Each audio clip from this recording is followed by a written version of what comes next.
Imagine stepping into a world where the past holds secrets so profound, so hauntingly incomplete, that even the brightest minds have been left utterly bewildered.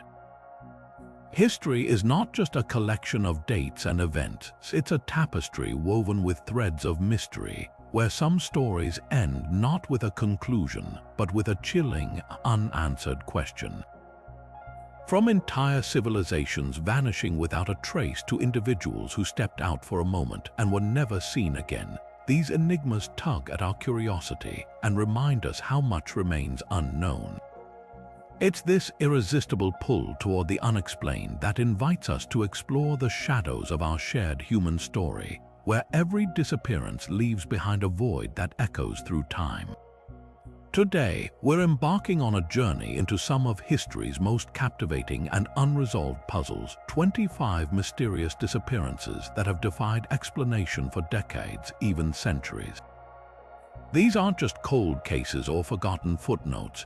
They are profound mysteries that have captivated historians, inspired investigators, and sparked endless theories. Each one represents a moment when someone or something vanished from the face of the earth, leaving behind only whispers, clues, and a legacy of wonder.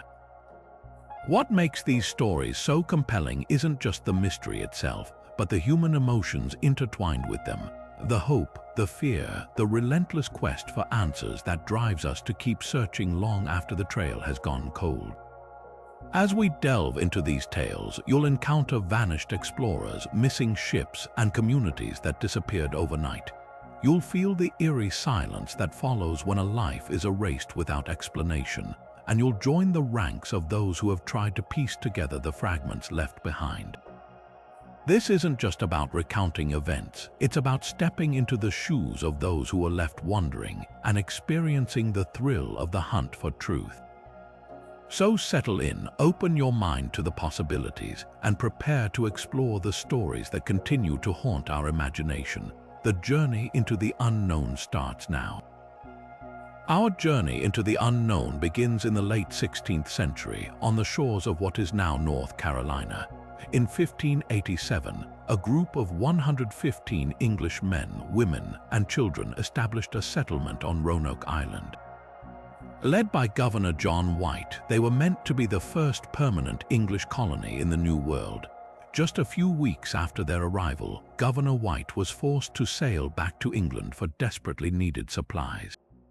What should have been a brief resupply mission was tragically extended by the outbreak of war between England and Spain, which locked down all available ships for the war effort. For 3 long years, White was stranded, unable to return to the colony, including his own daughter and infant granddaughter, Virginia Dare, the first English child born in the Americas. When he finally managed to secure passage back to Roanoke in 1590, he arrived to a scene of utter desolation. The settlement was completely abandoned. The houses and fortifications had been carefully dismantled, not destroyed in an attack, suggesting a planned and orderly departure. The only clues left behind were 2 cryptic carvings. On a post of the fort, the word Croatoan was carved, and on a tree, the letters Crow were found. This was pre-arranged code. White had instructed the settlers that if they were to leave, they should carve the name of their destination, and if they were in distress, they should add a Maltese cross. There was no cross, just the name pointing toward Croatoan Island, the home of a neighboring Native American tribe that had been friendly to the settlers. So what happened to them? The most prevailing and hopeful theory is that the colonists, facing starvation and harsh conditions, simply gave up waiting for White and integrated with the friendly Croatoan people, later known as the Hatteras Indians. Over the centuries, numerous European accounts from later colonists told of encounters with Native Americans who had gray eyes, spoke English, and claimed descent from white settlers. In the 1930s, a series of stones were even discovered, purportedly written by Elena White Dare, which detailed their journey and hardships, though these were later proven to be an elaborate hoax. More recent archaeological work on Hatteras Island has uncovered a mix of English and Native American artifacts from the correct time period, including a gold signet ring, parts of a gun, and slate writing tablets, lending tangible support to the integration theory. Other, more sinister theories persist. Perhaps the colony fell victim to a violent conflict with a less friendly local tribe like the Secotan. Or maybe they tried to sail back to England in a small boat and were lost at sea. Some even speculate they were absorbed into the Lumbee tribe, a group in North Carolina with, according to some oral histories, possible European ancestry dating back to that era. The mystery endures not because there are no clues, but because there are too many, each one leading down a different path and preventing a definitive conclusion. The Lost Colony of Roanoke stands as America's oldest unsolved mystery, a ghost story that marks the very beginning of European history on the continent, a puzzle that continues to captivate archaeologists and historians to this day. Just a few years after Roanoke's mystery began to fade from public memory, another vanishing would capture the world's attention, this time not on land, but in the vast, unforgiving expanse of the Atlantic Ocean. In December 1872, a merchant brig named the Mary Celeste was spotted adrift off the coast of the Azores by the crew of another ship, the Dei Gratia. Recognizing the vessel as one they knew, the captain of the Dei Gratia grew concerned. He ordered a small boarding party to investigate, expecting to find a crew in distress. What they discovered instead was a scene of profound and eerie tranquility that has become the very definition of a maritime ghost story. The Mary Celeste was seaworthy, her sails partially set, and she had a full 6 months' worth of food and water in her stores. The crew's personal belongings were untouched in their quarters, their clothing neatly packed away. There was no sign of a struggle, no damage to the ship's hull, and the cargo, over 1,700 barrels of industrial alcohol, was largely intact. Yet not a single soul was on board. The ship's lone lifeboat was missing, and the crew of 10 people, including Captain Benjamin Briggs, his wife, and their 2-year-old daughter, had vanished without a trace. The last entry in the ship's log was from 10 days prior, and it noted nothing out of the ordinary. It was as if everyone on board had simply evaporated into thin air. This complete absence of an obvious cause has fueled endless speculation for over a century. One of the most popular scientific theories involves the cargo itself. Those barrels of alcohol could have leaked, building up flammable vapors in the hold. Fearing an imminent and catastrophic explosion, a panicked Captain Briggs might have given the order to temporarily abandon ship into the lifeboat, a standard safety procedure. A seaquake, a sudden underwater seismic event, could have provided the jolt that made the explosion seem certain.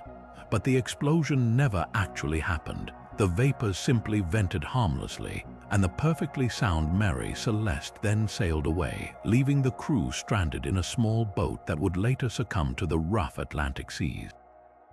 Other theories point to more human dangers. Could the crew have mutinied, murdering the captain and his family before fleeing? This seems unlikely given the total lack of any violence on board. Perhaps pirates were to blame, but pirates in the 1870s typically sought plunder, and nothing of value was taken from the Mary Celeste. A more modern theory suggests the ship fell victim to a rare oceanic phenomenon, a massive bubble of methane gas erupting from the seafloor. Such an event could have poisoned the air, causing crew members to hallucinate and jump overboard in a shared delirium. Or it could have created a shockwave that sounded exactly like the ship breaking apart, prompting a panicked and fatal evacuation. The truth is, we may never know. The Mary Celeste's mystery was only deepened by the sensationalized and fictionalized accounts that followed, most famously by a young Arthur Conan Doyle, who penned a wildly inaccurate short story that painted a picture of murder and supernatural horror. The real story is likely far more mundane, a tragic series of misjudgments made in a moment of extreme panic.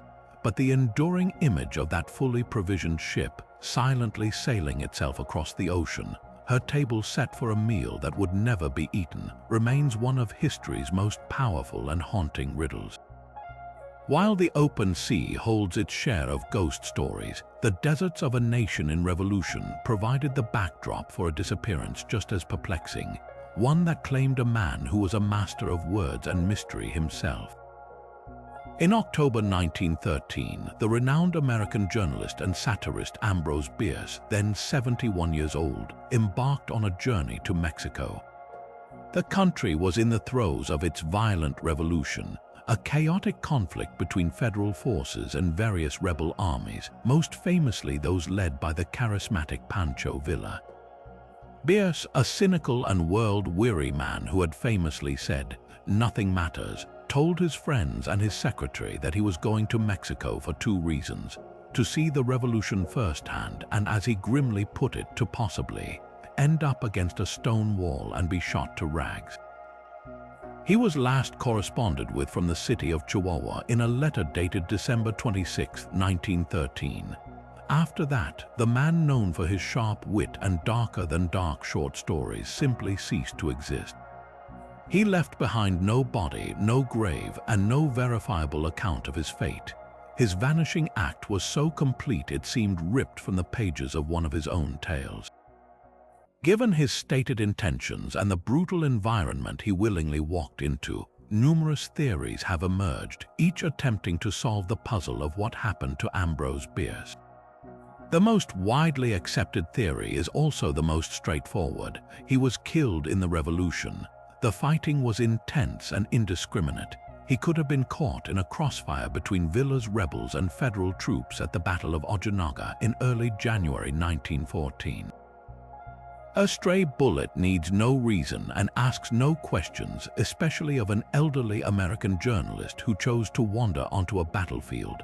Another account suggests he was executed by firing squad in the town of Sierra Majada by federal soldiers who suspected him of being a spy for Pancho Villa. This theory aligns with his own morbid prediction and the grim reality of the conflict, but like so much else, it lacks definitive proof. No official records from the chaotic revolutionary forces or the crumbling federal government confirm his death. This lack of evidence has fueled a far more intriguing possibility: that Ambrose Bierce, the man who crafted stories of the supernatural and the absurd, staged his own disappearance. He was deeply disillusioned, in poor health, and grieving the recent deaths of his wife and both of his sons. His life's work was behind him.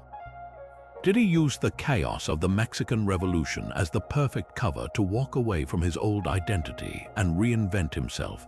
Perhaps he sought a quiet anonymity somewhere in Mexico or South America, living out his final days free from the burdens of his fame and past. For a writer who so often explored themes of fate and the thin line between reality and illusion, this would have been the ultimate plot twist, his greatest and final piece of performance art. Other, more colorful tales have sprung up over the decades. One persistent legend claims he was killed by bandits, while another, more outlandish story suggests he joined a Native American tribe and lived for years in seclusion. The truth is, the mystery of Ambrose Bierce is inseparable from the man himself. His life was defined by a fascination with death and the macabre, and his disappearance feels like the final, fitting chapter of a story he himself might have written. He left the world not with a period, but with a question mark, ensuring his legend would endure long after his physical form had vanished into the dust of Mexico. From the sun-scorched battlefields of Mexico, we now travel to a place of howling winds and crushing isolation, to a jagged cluster of rocks known as the Flannan Isles, located off the stormy western coast of Scotland. Here, in December 1900, a mystery unfolded that would become the archetype of the abandoned post tale, a story so perfectly eerie it feels like a ghost story written by the sea itself. The lighthouse on Eilean Moor, the largest of the Isles, was a state-of-the-art marvel, a beacon of safety for ships navigating the treacherous waters of the Outer Hebrides. It was manned by a rotating crew of 3 experienced keepers, men accustomed to the solitude and the raw power of the North Atlantic. But just days before Christmas, the lighthouse went dark, and the three men inside vanished into thin air, leaving behind a scene that has baffled investigators for over a century. The first sign of trouble came on December 15th when the steamer Arctur, passing by the Isles, noted that the lighthouse lamp was inexplicably extinguished. A message was relayed to the Northern Lighthouse Board, but rough seas delayed any investigation for over a week. Finally, on December 26th, a relief vessel, the Hesperus, managed to approach the island.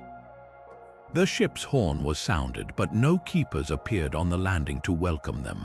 A boat was sent ashore, and the boarding party, led by Captain Jim Harvey and Superintendent Joseph Moore, found the station utterly deserted.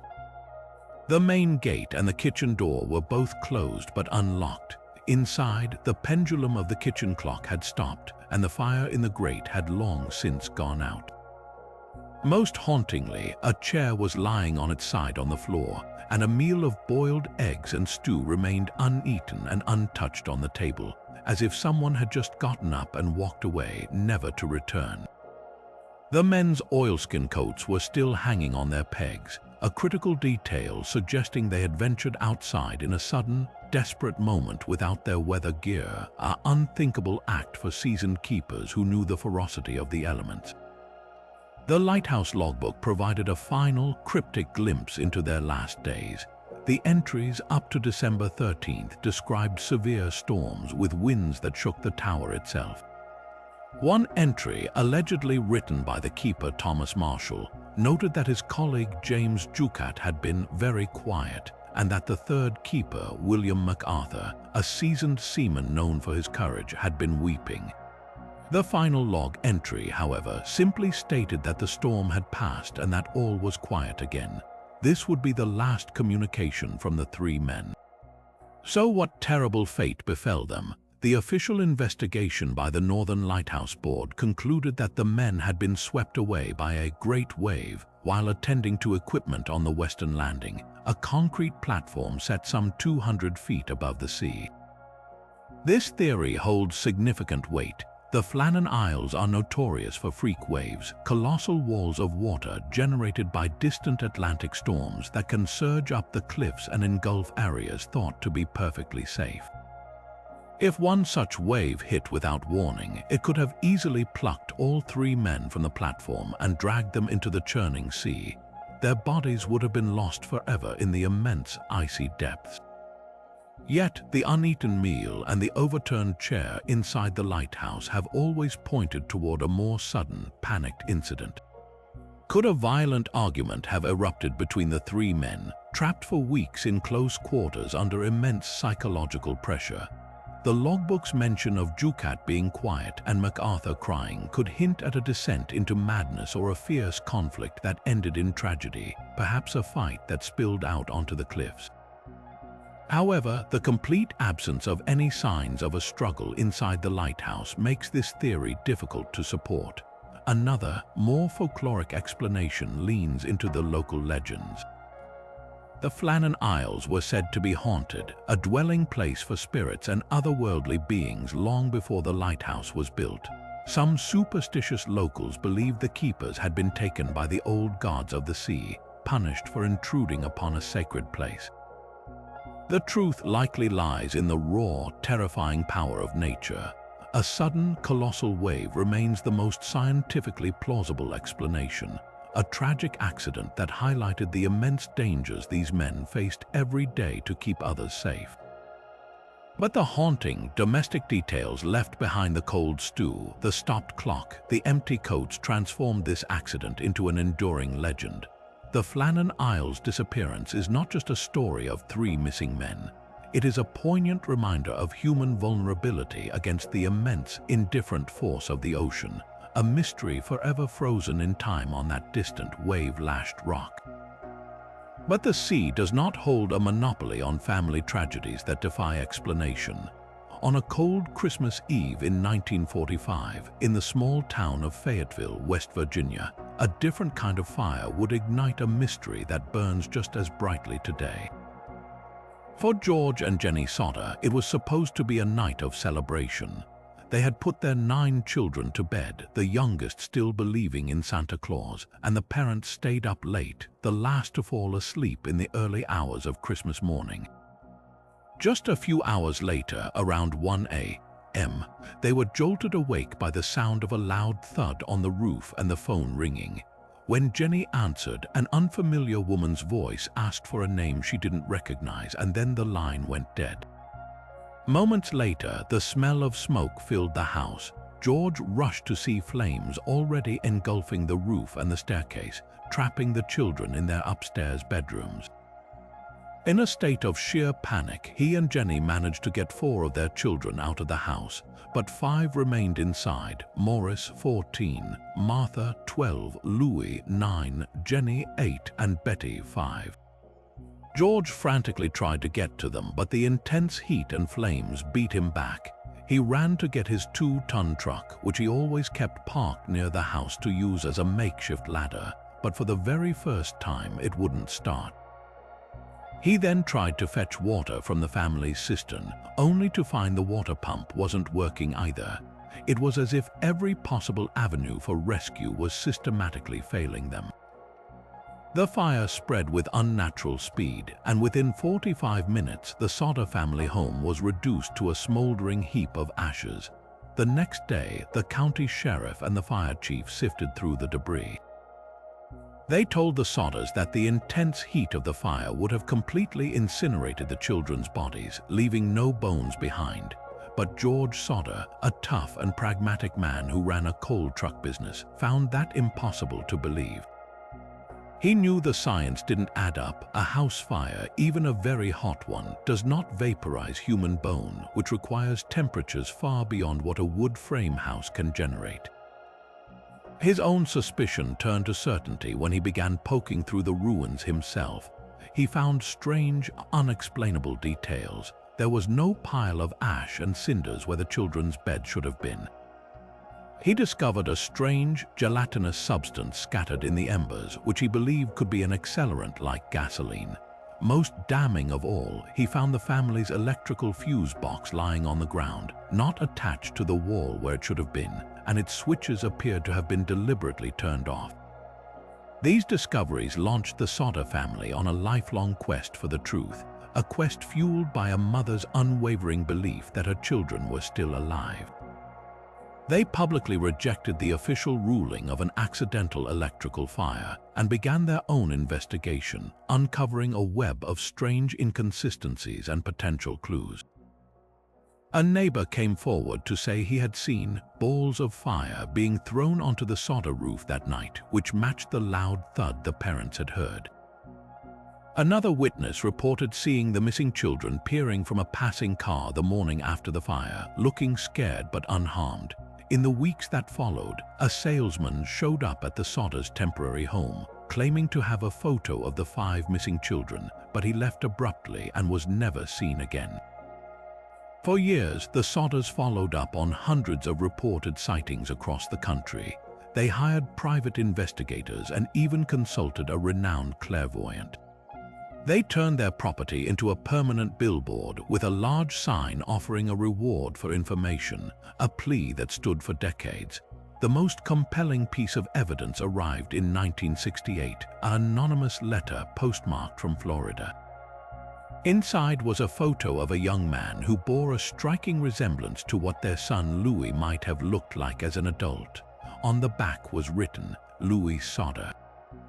I love brother Frankie, ill boys, a 90,132 or 35. The Sodders were convinced it was their son, and the cryptic message was a desperate attempt to communicate. They traced the letter to Tampa but hit another dead end. So what really happened that Christmas Eve, the most plausible theory, and the one the family believed until their dying days, is that the fire was a deliberate act of arson to cover up a kidnapping. George Sodder was an outspoken critic of Mussolini and the fascist regime in Italy, and he had gotten into a heated argument with an insurance salesman just weeks before the fire, a man who had angrily told him, "Your goddamn house is going up in smoke and your children are going to be destroyed."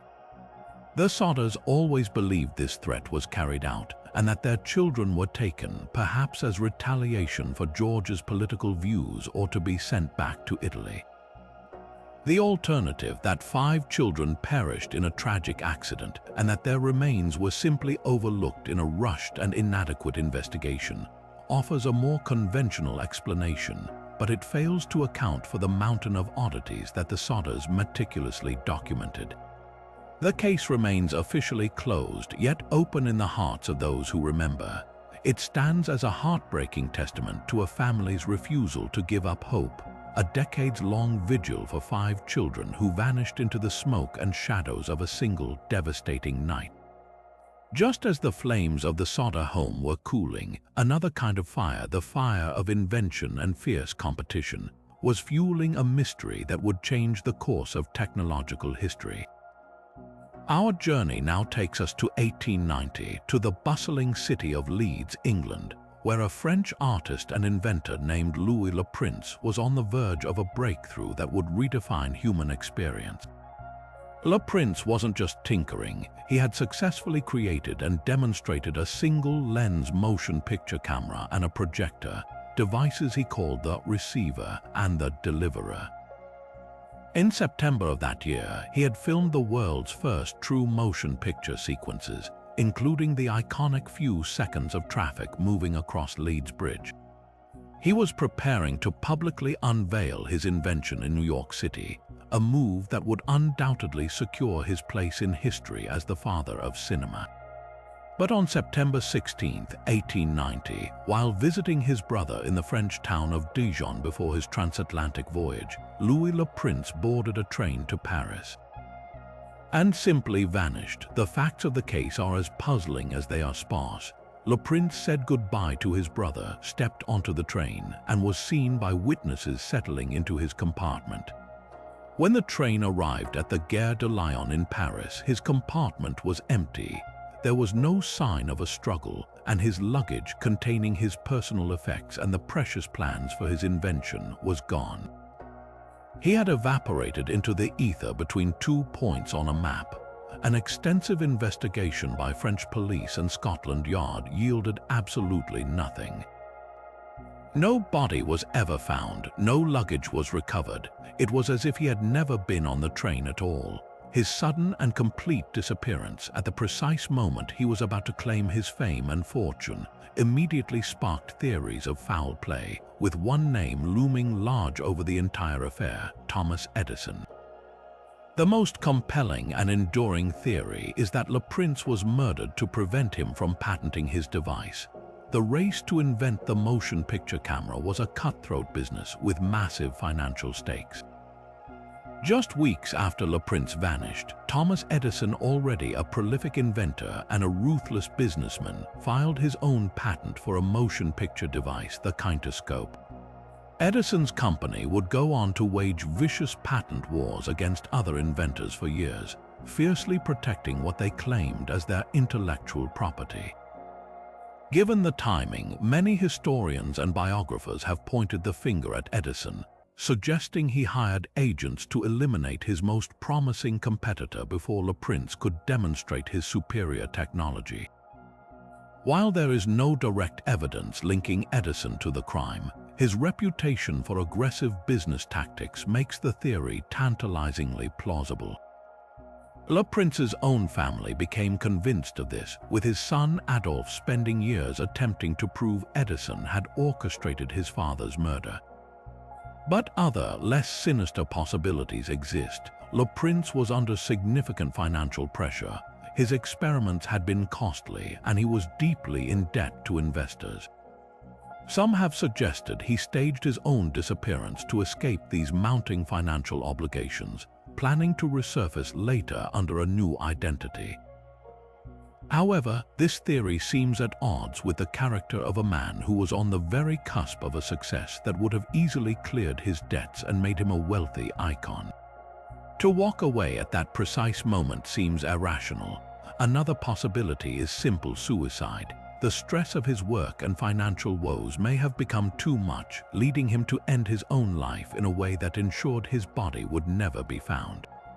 Yet again, this contradicts the actions of a man who had just booked a ticket to America to showcase his life's work.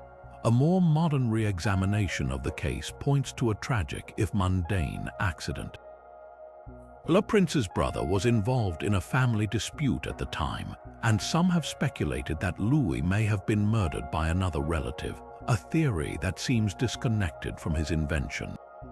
Others have noted that unidentified bodies were pulled from the Seine River around that time, and it is possible Le Prince met with a common street crime in Paris. But the complete lack of any evidence, no body, no luggage, no witnesses to any altercation has kept the mystery alive for over a century. The most profound impact of Le Prince's vanishing was its historical consequence. With the inventor gone, his patent application stalled and his work was largely forgotten, allowing Thomas Edison to step into the vacuum and claim the title inventor of the motion picture. Le Prince's legacy was erased until historians later rediscovered his pioneering films, posthumously granting him the recognition he was denied in life. His story is a haunting what-if, a chilling reminder of how a single, unexplained event on a train platform in France may have forever altered the narrative of modern invention. Just a few years after Louis Le Prince stepped onto that fateful train, another disappearance would unfold not in the shadows of intrigue, but in the brilliant, unforgiving sunlight of an Australian summer. It was Australia Day, January 26, 1966, in the suburban beachside city of Adelaide. The weather was perfect and Glenelg Beach was packed with families enjoying the national holiday. Among them were the Beaumonts. Nancy and Grant Beaumont had allowed their 3 children, Jane, age 9, Anna, 7, and 4-year-old Grant, to take the bus to the beach alone, a common and trusted practice in what was considered a much safer, more innocent time. The children were experienced and knew the route well. They were expected home on the 2 p.m. bus. When they failed to return, their mother Nancy initially assumed they had simply missed their bus. But as the afternoon wore on, a deep and chilling dread began to set in. The subsequent investigation revealed a timeline pieced together from witness statements, a narrative that only deepens the mystery. The children were seen playing near the sand hills around midday. A tall, thin, blonde man in his mid-30s, wearing blue swimming trunks and described as having a sun-tanned, athletic build, was observed playing with them. Witnesses thought nothing of it, assuming he was their father. He was seen with the children at a snack bar where Jane used a £1 note to buy pastries and drinks, a surprisingly large amount of money for a child to have. The man then left with the 3 children, walking away from the beach. They were never seen again. The search for the Beaumont children became the largest and most extensive in Australian history up to that point. Police combed the entire area, dredged nearby waterways, and followed up on thousands of tips. The story dominated national headlines for months, a collective heartbreak for an entire nation that saw the faces of those 3 smiling children everywhere they looked.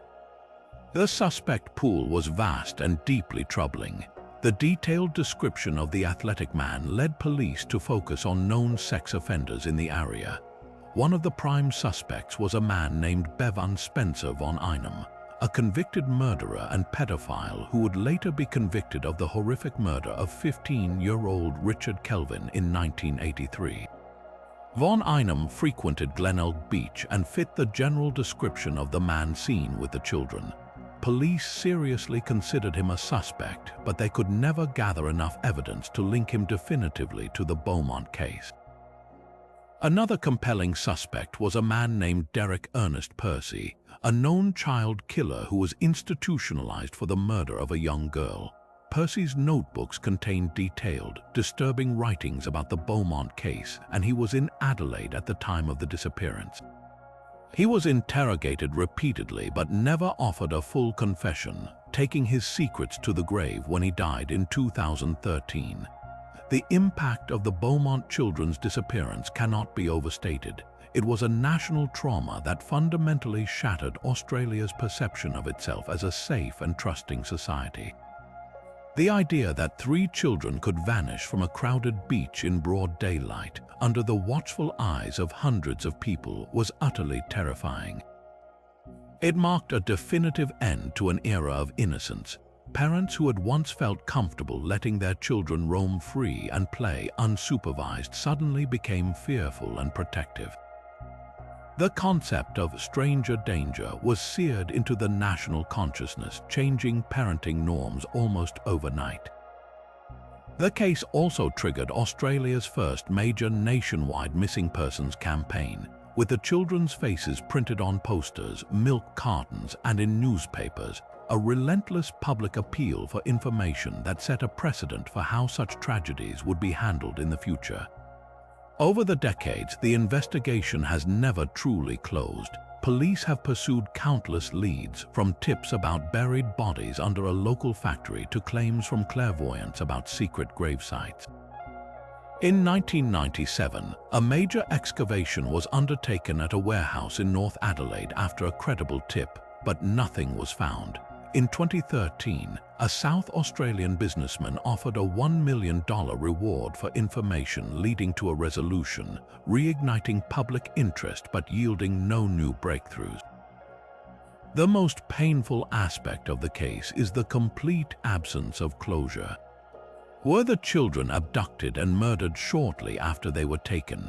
Or is it possible, as one persistent theory suggests, that they were taken to start a new life, perhaps raised by a couple unable to have children of their own? This theory, however unlikely, offers a sliver of comfort to those who hope the children did not suffer, but it remains purely speculative. The disappearance of Jane, Anna, and Grant Beaumont remains Australia's most famous and haunting cold case. It is a story that transcends a single family's tragedy, becoming a part of the nation's cultural fabric. It serves as a permanent, painful reminder of vulnerability, a moment in time when the world seemed to shift on its axis and trust was forever diminished. The images of those 3 children in their swimming costumes, their smiles frozen in black and white photography, continue to represent a loss that is both profoundly personal and uniquely national, an open wound that has never healed. But if the disappearance of the Beaumont children represents a terrifying loss of innocence on the ground, another Australian case just over a decade later would inject that same terror into the vast open sky.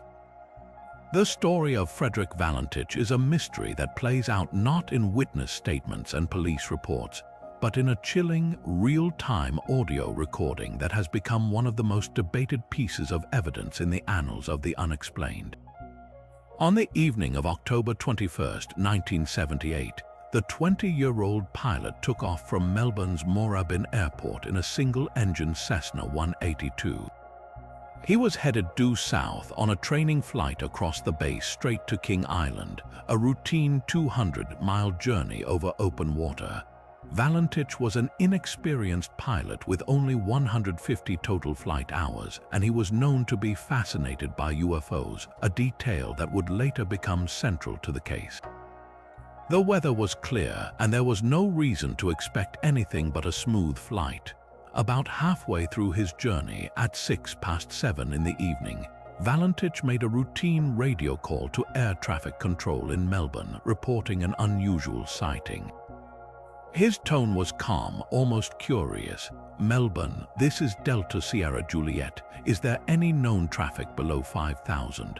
The controller responded that there was no known traffic in his area. A minute later, Valentich came back on, his voice now tinged with confusion. He reported a large aircraft with 4 bright, shining lights that had just passed about 1,000 feet above him. The controller again confirmed there was no traffic at that altitude. For the next several minutes, Valentich provided a running commentary that grew increasingly frantic. He described the object as long and metallic, with a green light and what looked like a shiny surface. It was not an aircraft, he insisted. It was orbiting above him, moving in ways that defied the laws of physics. The final, hair-raising transmission is etched into history. After a loud, metallic scraping sound was heard over the radio for several seconds, Valentich's voice returned, clearly panicked. Melbourne, that strange aircraft is hovering on top of me again. It is hovering, and it's not an aircraft. Then, silence. Frederick Valentich and his Cessna had vanished from the radar and were never seen again. The official investigation by the Australian Department of Transport was thorough but ultimately inconclusive. They could find no wreckage, no oil slick, and no body. Without physical evidence, they were forced to rely on the radio transmission and Valentich's own state of mind. The report listed several possible causes, but the most prominent theory was that the young pilot had become a victim of spatial disorientation. This is a well-documented and dangerous phenomenon where a pilot loses sense of their position and motion relative to the Earth's surface, especially at night over featureless water. In this state of vertigo, a pilot can mistakenly believe they are level when they are actually in a gradual descent, or they can misjudge the lights of Venus or Jupiter as a nearby craft. The report suggested Valentich may have been flying upside down without realizing it, and the lights he was describing were merely his own plane's navigation lights reflected in the water. His final panicked transmission and the strange noises could be explained by his plane crashing into the sea. Yet, for many, the spatial disorientation theory fails to fully explain the specifics of Valentich's Chinese letter. He was described as being fixated on UFOs, and skeptics argue he may have staged the entire event as an elaborate hoax to disappear and start a new life. He was reportedly unhappy in his personal life and had recently failed some pilot exams.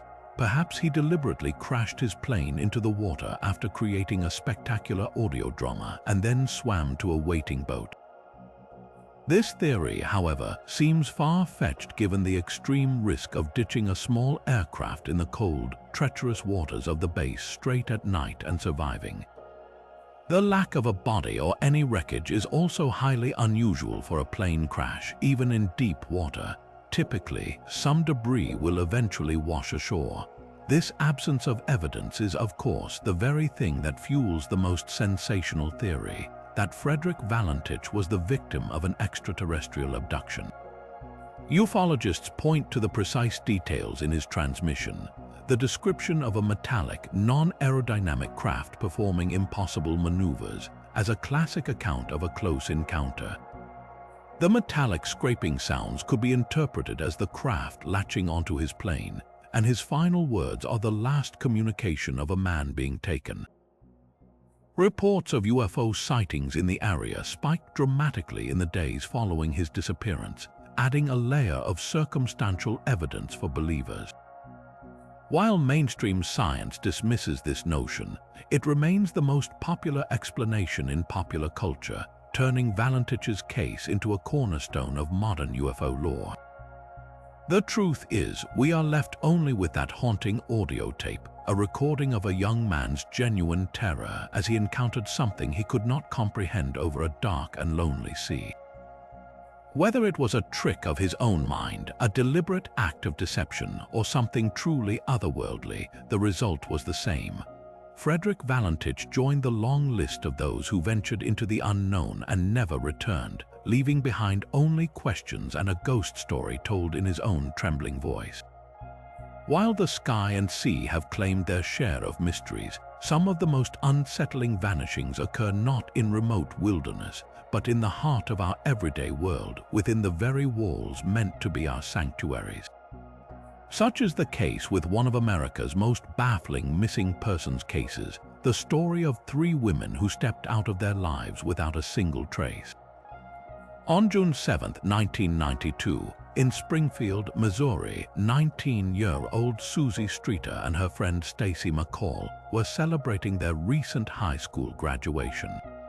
After a night of parties, the 2 girls decided to spend the night at Susie's home, where her mother, 47-year-old Cheryl Levitt, was already asleep. The house was a beacon of normalcy in a quiet neighborhood, a place where the biggest concern should have been a headache from too much celebration. When friends came by the next morning to check on them, they found a scene of eerie normalcy that instantly felt all wrong.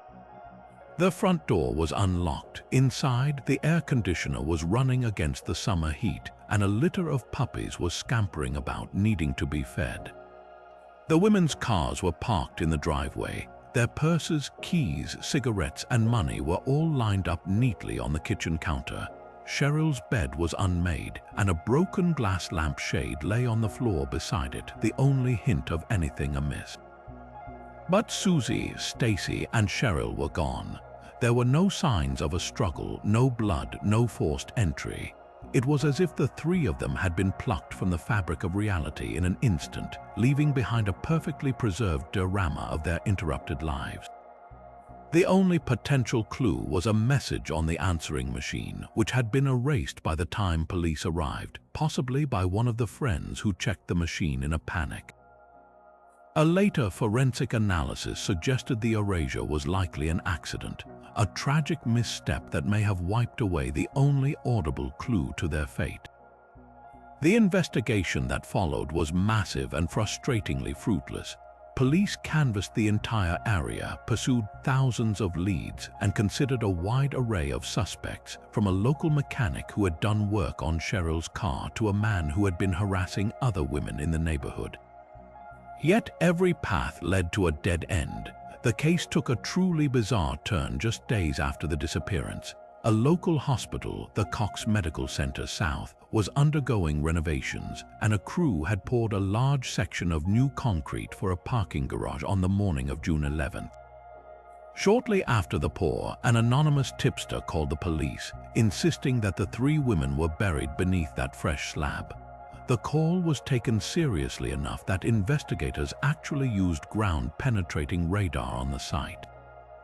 The scans did show two anomalies beneath the concrete, areas that could potentially be voids or disturbances in the earth. The prospect of tearing up a massive, newly poured concrete foundation in a busy hospital was a monumental decision. Without more definitive proof, authorities could not justify the enormous cost and disruption. The case stalled, and the concrete was left in place, forever sealing the possibility of what might lie beneath and creating a permanent, tangible monument to the mystery. Was the call a cruel hoax from someone following the case in the news, or was it a genuine tip from someone involved, a moment of guilt or a sly boast that authorities were powerless to act upon? The ambiguity of that moment has tortured investigators and family members for decades. A what if that can never be resolved. Over the years, the case has been plagued by false confessions and psychic visions, each one draining resources and raising hopes only to dash them. One man confessed on his deathbed, but his story didn't match the known facts. Another individual, currently imprisoned for other violent crimes, has been investigated as a potential suspect, but no charges have ever been filed. The most agonizing aspect of the Springfield 3 case is its sheer impenetrability. The complete lack of evidence points to a perpetrator who was either incredibly lucky or terrifyingly sophisticated, someone who could overpower three people, one of them a grown woman, without a fight and remove them from a suburban home without a single witness. This has led to theories of multiple abductors or the involvement of someone they knew and trusted, someone they would have allowed into the house late at night. The story of Cheryl, Susie, and Stacy is a chilling reminder that safety is an illusion. It's a case that haunts because it rejects every narrative we have for such tragedies. There is no clear motive, no obvious suspect, no body, and no closure. Their personal effects remain in evidence boxes, waiting for a technology or a clue that can finally break the silence. Their families have endured 3 decades of not knowing, a unique and endless torment. The house itself still stands, a quiet, unassuming structure on East Delmer Street, but it is forever changed, a landmark of loss and one of the most profound and frustrating puzzles in the annals of American crime. While the Springfield 3 case reminds us of the terrors hidden in suburbia, our next story takes us to the opposite extreme, the vast, untamed, and lethal heart of the Amazon rainforest. This is the story of Lieutenant Colonel Percy Fawcett, a man whose name became synonymous with obsession, adventure, and one of exploration's greatest enigmas. By 1925, Fawcett was already a legendary figure. He wasn't some stuffy aristocrat on a safari. He was a seasoned explorer, a certified Royal Geographical Society surveyor who had meticulously mapped previously unknown tracts of the Amazon basin. He was hardened, resilient, and deeply respected, but his numerous expeditions had also planted a powerful and consuming idea in his mind: the existence of a lost, advanced civilization hidden deep in the Brazilian jungle, a place he called simply Z. His theory was radical for the time. Early 20th century academics largely held that the Amazon was too harsh an environment to have ever supported a large, complex society. But Fawcett disagreed. He had seen tantalizing clues, strange pottery, mysterious inscriptions on rocks, and compelling indigenous legends that spoke of a glittering city of gold and knowledge. He became utterly convinced that Z was real, a cradle of civilization that predated even the known ancient cultures. He wasn't searching for El Dorado and its fabled gold. He was on a quest for proof of a historical paradigm shift. This wasn't a treasure hunt, it was an intellectual and spiritual crusade. His final expedition began with characteristic confidence. In April 1925, he set out from the city of Cuiabá with just 2 companions, his eldest son, Jack, who was eager to secure his own place in history, and Jack's lifelong friend, Raleigh Rimmel. Fawcett deliberately kept the party small and well-armed, believing that a large group would attract unwanted attention from hostile tribes and would be harder to supply. He was famously dismissive of what he called the worst savages, the European press, and refused to take a radio or establish the usual rescue chains. He wanted no distractions and no easy way out. This was to be the culmination of his life's work, and he would succeed or perish in the attempt. The last the outside world heard from them was on May 29, 1925. Fawcett sent a dispatch from a place known as Dead Horse Camp, a location he had used on a previous journey. The letter was hopeful and detailed, stating they were about to head into unexplored territory and were in good spirits. He closed with the words, "You need have no fear of any failure." Then, silence. They crossed into the land of the Kalapalo people, a tribe known to be both friendly and fearsome depending on the circumstances, and simply vanished into the green wall of the jungle.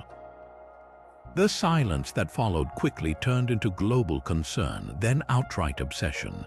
Dozens of rescue expeditions were launched over the next 2 decades, fueled by Fawcett's immense fame and the romantic allure of his quest.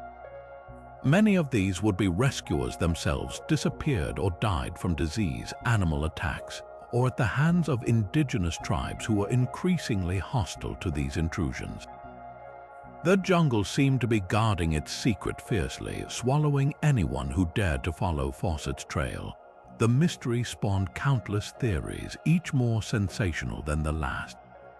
Had they been killed by a jaguar or a poisonous snake? Did they succumb to starvation or disease? Or had they, as one popular theory suggested, gone native, choosing to live out their days as chiefs of a remote tribe, founding a new family and severing all ties to the modern world?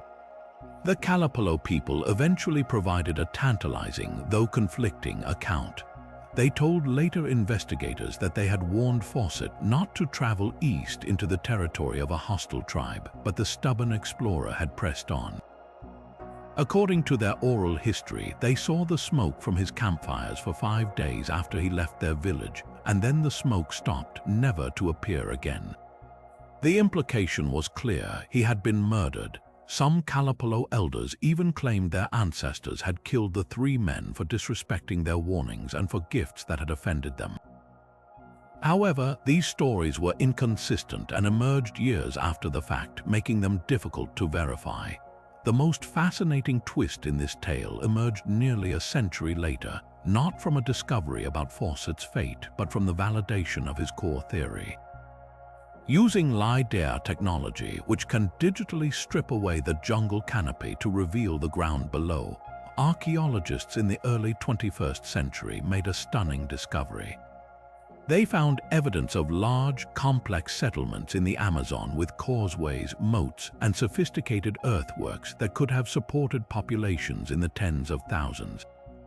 These weren't the stone cities Fawcett might have imagined, but they were indeed the remnants of a lost civilization. Percy Fawcett was right. The Amazon had once been home to a significant, advanced society. His Z was real, even if its form was different from what he had envisioned. This revelation adds a profound layer of tragedy to his story. The man was ridiculed by the scientific establishment of his day for a theory that modern technology has since proven correct. He died in pursuit of a truth that we are only now beginning to understand. So what was his final fate? The most likely scenario is a tragic, if mundane, end. He and his companions, weakened by their journey, were probably killed by one of the many hostile tribes in the region he was warned to avoid. Their bodies, left to the elements in the rainforest, would have decomposed in a matter of days, leaving no trace for subsequent searchers to find. Percy Fawcett achieved a kind of immortality, but not the one he sought. He became forever the explorer who disappeared, a symbol of the ultimate price of obsession and the enduring, deadly mystery of the world's last great wildernesses. But if the Amazon represents a mystery of a man consumed by his quest, the Ural Mountains of the Soviet Union would soon become the backdrop for a mystery that defies all rational explanation, a case so bizarre and chilling that it has spawned decades of speculation and fear. In the winter of 1959, a group of 10 experienced ski hikers, most of them students and graduates from the Ural Polytechnical Institute, set out on an expedition into the northern Urals. Their goal was to reach Otorten, a mountain whose name in the local Mansi language ominously translates to "Don't go there." The group was led by a 23-year-old radio engineering student named Igor Dyatlov, and they were all highly skilled, tough, and well prepared for the harsh winter conditions. This was not a casual trip. It was a Category Roman III hike, the most difficult level assigned by the Soviet Union, and every member was certified for the challenge. The trip proceeded as planned for the first week or so. They took a train to the last outpost of Ivdel, then a truck to a deserted village, and finally began their trek on foot into the vast, snow-covered wilderness. Their last contact with the outside world was on February 12th, when the group's sole member who turned back due to illness, Yuri Yudin, said goodbye to his 9 friends. He was the last person to ever see them alive. When the group failed to send a scheduled telegram to their sports club by February 20th, concern began to grow. After days of waiting, a search party was finally organized, and what they discovered on February 26th would become the stuff of nightmare and legend. On the eastern slope of a mountain the search team would later name Kholat Syakh, or Mountain of the Dead, they found the group's tent. It had been cut open from the inside, as if the occupants had used a knife to slash their way out. The tent was abandoned, but still stocked with the hikers' belongings, including their warm clothes, boots, and supplies. A single line of footprints, left by people wearing only socks or a single boot, led away from the tent and down the slope toward a dense forest at the tree line. The tracks suggested the hikers had left in a state of utter, panicked urgency, fleeing into the sub-zero temperatures without even stopping to put on their coats. The searchers followed this pathetic trail, and what they found next only deepened the horror. Beneath a large cedar tree at the forest's edge, they discovered the bodies of the first 2 hikers, Yuri Doroshenko and Yuri Krivonishenko. They were dressed only in their underwear and were found next to the ashes of a small, feeble fire. It appeared they had tried to keep warm before succumbing to hypothermia. Over the next few weeks, the search teams located 3 more bodies between the cedar tree and the tent: Igor Dyatlov, Zenaida Kolmogorova, and Rustam Slobodin. They had also died from hypothermia, though Slobodin had a fractured skull, an injury that was not considered fatal. The discovery seemed to point toward a tragic, if strange, accident. Perhaps the group had been startled by something, panicked, and fled their tent, only to freeze to death in the brutal cold. A tragic story, but not necessarily an inexplicable one. That changed 2 months later when the thawing spring snow revealed the final 4 bodies. These hikers were found in a ravine further into the woods, and they were dressed remarkably differently. They were wearing pieces of clothing that had been cut from the bodies of the first victims. More horrifying still were their injuries. Lyudmila Dubinina was missing her tongue, eyes, and part of her lips.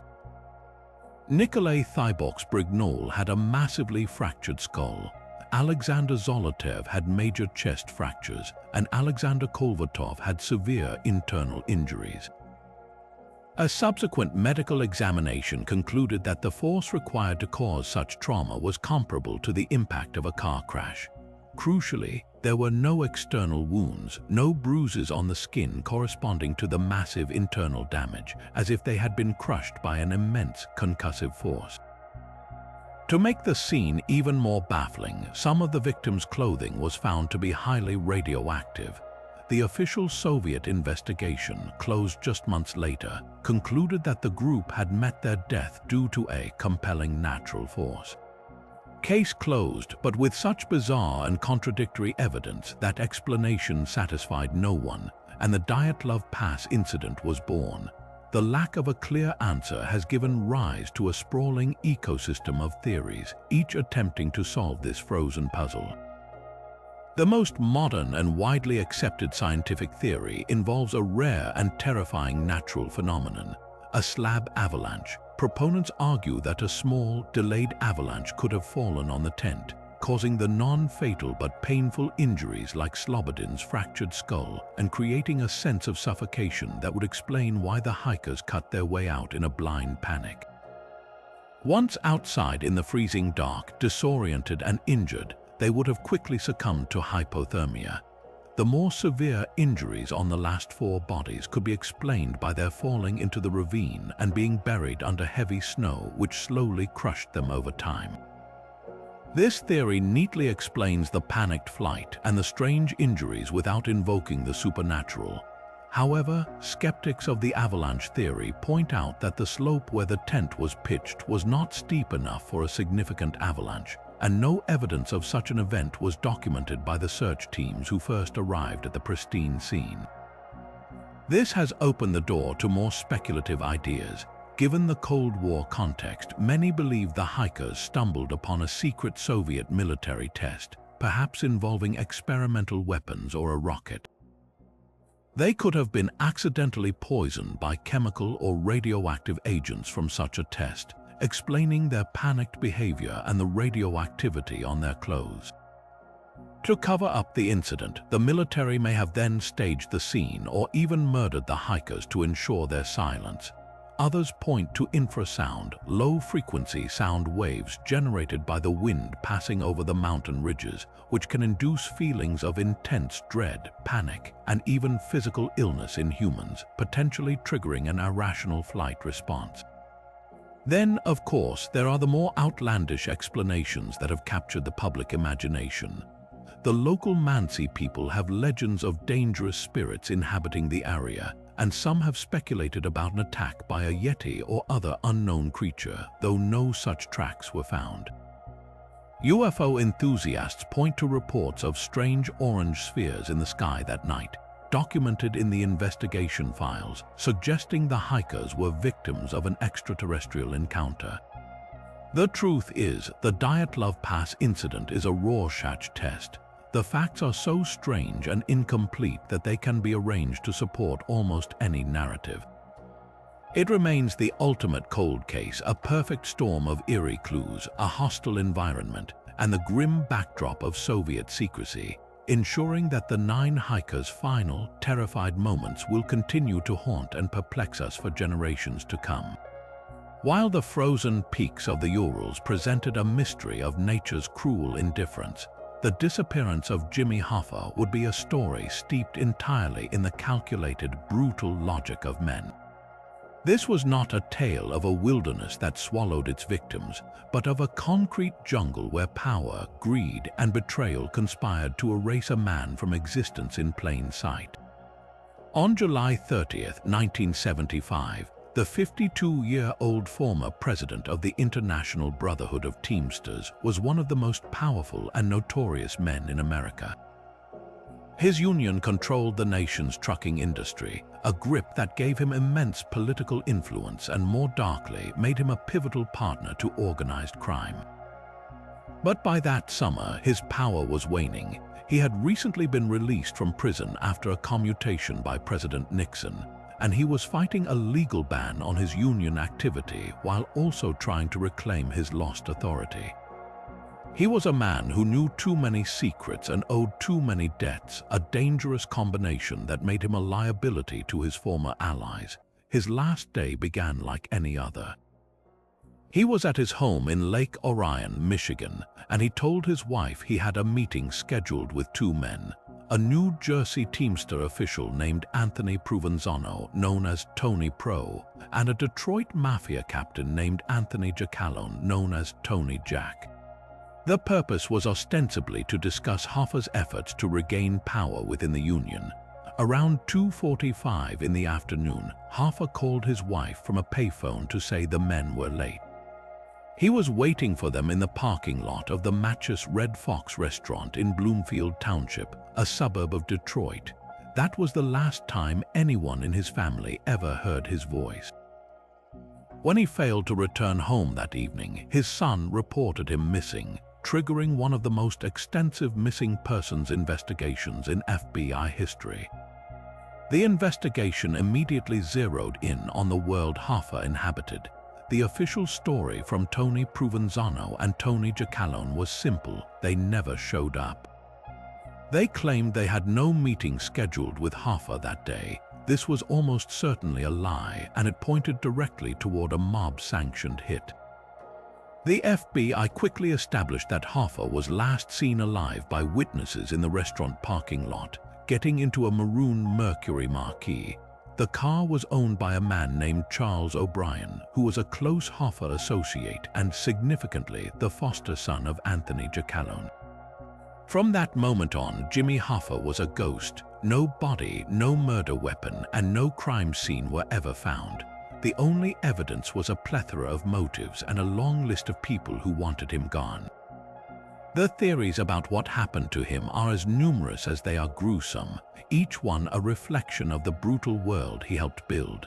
The most plausible scenario is that the meeting was a setup. Hoffa, desperate and arrogant, walked into a trap set by his former mafia associates. He had been publicly vowing to expose the corrupt dealings between the Teamsters Pension Fund and the Mafia if he wasn't reinstated to power. He was a loose cannon, threatening to bring down a multi-million-dollar operation that funded casinos in Las Vegas and loans to mobsters across the country.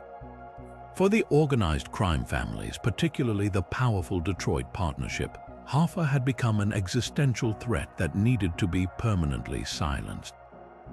The hit was likely carried out swiftly in the car or at a nearby location, with his body disposed of in a way that would ensure it was never found. This is where the legends truly begin. The most famous theory, popularized by countless books and films, is that Hoffa was buried beneath the end zone of Giant Stadium in East Rutherford, New Jersey, which was under construction at the time. The logic was that the mob had significant control over the construction unions and could easily have mixed a body into the wet concrete of the massive project. While a visually compelling idea, the FBI has largely dismissed it, and subsequent ground-penetrating radar scans have found nothing. A more credible theory, supported by multiple informants, points to a trash compactor. The story goes that Hoffa was shot at a house in Detroit, his body wrapped in plastic, placed in a 55-gallon drum, and then put through a compactor at a nearby recycling plant, rendering his remains utterly unrecognizable and untraceable amidst tons of scrap metal. Another persistent theory involves a horse farm in Michigan owned by a mob associate named Roland McMaster. Informants have suggested Hoffa was buried in a cement slab poured on the property. The FBI has excavated the site multiple times based on tips, most recently in 2022, but no evidence has ever been uncovered. Other tales are even more macabre, suggesting he was run through a fat rendering plant, cremated in a mob-connected funeral home, or even ground up and sold as sausage to unsuspecting customers. The sheer variety of these theories speaks to the enduring power of the Hoffa myth and the public's understanding of the mob's ruthless efficiency in making problems disappear. In the end, the most likely truth is also the most mundane for that criminal world. He was probably killed quickly, driven to a remote location, and buried in a shallow, unmarked grave in one of Michigan's countless state parks or vast wooded areas. The land is too big, the secrets too well kept. The case was officially closed in 2017, with the FBI stating that, while they believe they know who was involved, without a body they could not bring charges. Jimmy Hoffa's disappearance was not a mystery of circumstance, but a calculated execution. It was the final, violent act in a life lived at the intersection of immense power and profound corruption, a stark reminder that in the shadowy world he helped create, the most powerful men are often just one misstep away from becoming a permanent part of the foundation. Far from the organized crime rings of Detroit, our journey through history's greatest vanishings now takes us back over 2 millennia to the blistering deserts of the ancient Middle East, where one of Rome's most humiliating military defeats gave birth to a mystery that spans continents. The year is 53 BC, and the Roman Republic is at the height of its power, yet hubris is about to lead it into a catastrophic disaster. The immensely wealthy politician and General Marcus Licinius Crassus, a man who formed the powerful First Triumvirate with Julius Caesar and Pompey, craved the military glory his partners had achieved. He set his sights on Parthia, the powerful empire east of the Roman Republic, and marched into Mesopotamia with 7 legions, roughly 44,000 men, confident of an easy victory and vast plunder. That confidence evaporated at the Battle of Carrhae. Crassus, ignoring sound tactical advice, led his forces deep into the open desert, where the Parthian general Shauna used his superior cavalry to devastating effect. The Parthian horse archers surrounded the Roman squares, raining down arrows without ever engaging in close combat, while armored cataphract cavalry charged and broke their lines. It was a slaughter. Crassus was killed either during negotiations or immediately after, and legend says the Parthians, knowing of his famed greed, poured molten gold down his throat. Roughly 20,000 Romans were killed and 10,000 more were captured and enslaved, but one group, the story goes, did not meet either fate. The legend speaks of a single legion, approximately 5,000 men, that simply broke through the Parthian lines and marched east, vanishing from the historical record and into the realm of myth. For centuries, this was little more than a curious footnote, a tale told about the strange paths of lost soldiers. Then, in the 1950s, an Oxford University professor named Homer H. Dubs proposed a revolutionary theory that connected this ancient Roman mystery to the far eastern edge of the known world. Professor Dubs, a historian and sinologist, was studying Chinese historical texts when he came across a fascinating account in the Book of Han, a record of the Han dynasty. The text described a strange event in 36 BC, 17 years after the Battle of Carrhae, when a Chinese general named Chen Tang was battling the Xiongnu Confederation near the modern-day city of Jambil in Kazakhstan. During the siege of a Xiongnu town, Chen Tang's forces noted that the defenders used a unique fish-scale formation to protect their gates, a formation the Chinese scribes had never seen before, but that bore a striking resemblance to the Roman testudo, or tortoise formation, where soldiers interlocked their shields overhead and on all sides. Even more intriguing, the Chinese chronicles state that after the battle, they took prisoner over 150 soldiers who were not like the other nomads. They were described as having deep-set eyes, and they were placed in a garrison to guard the empire's remote western frontier. The town where they were settled was named Lycian, which Professor Dubbs argued could be a Chinese transliteration of the word legion. His theory was breathtaking. The captured Romans at the Battle of Gigi were the lost survivors of Crassus's legions, captured by the Parthians and then sold or conscripted into service by the Xiongnu, eventually ending their long, strange journey as frontier guards for the Chinese emperor. This idea ignited a firestorm of interest and debate. Could it be possible that a group of Roman soldiers truly marched across thousands of miles, influencing a culture so far from their own? The town of Lycian in modern-day Yongchang County, China, quickly became the focal point of the search for evidence. The residents of Zhelezhai village, near the supposed site of ancient Lycian, have long held oral traditions and physical features that some have pointed to as proof.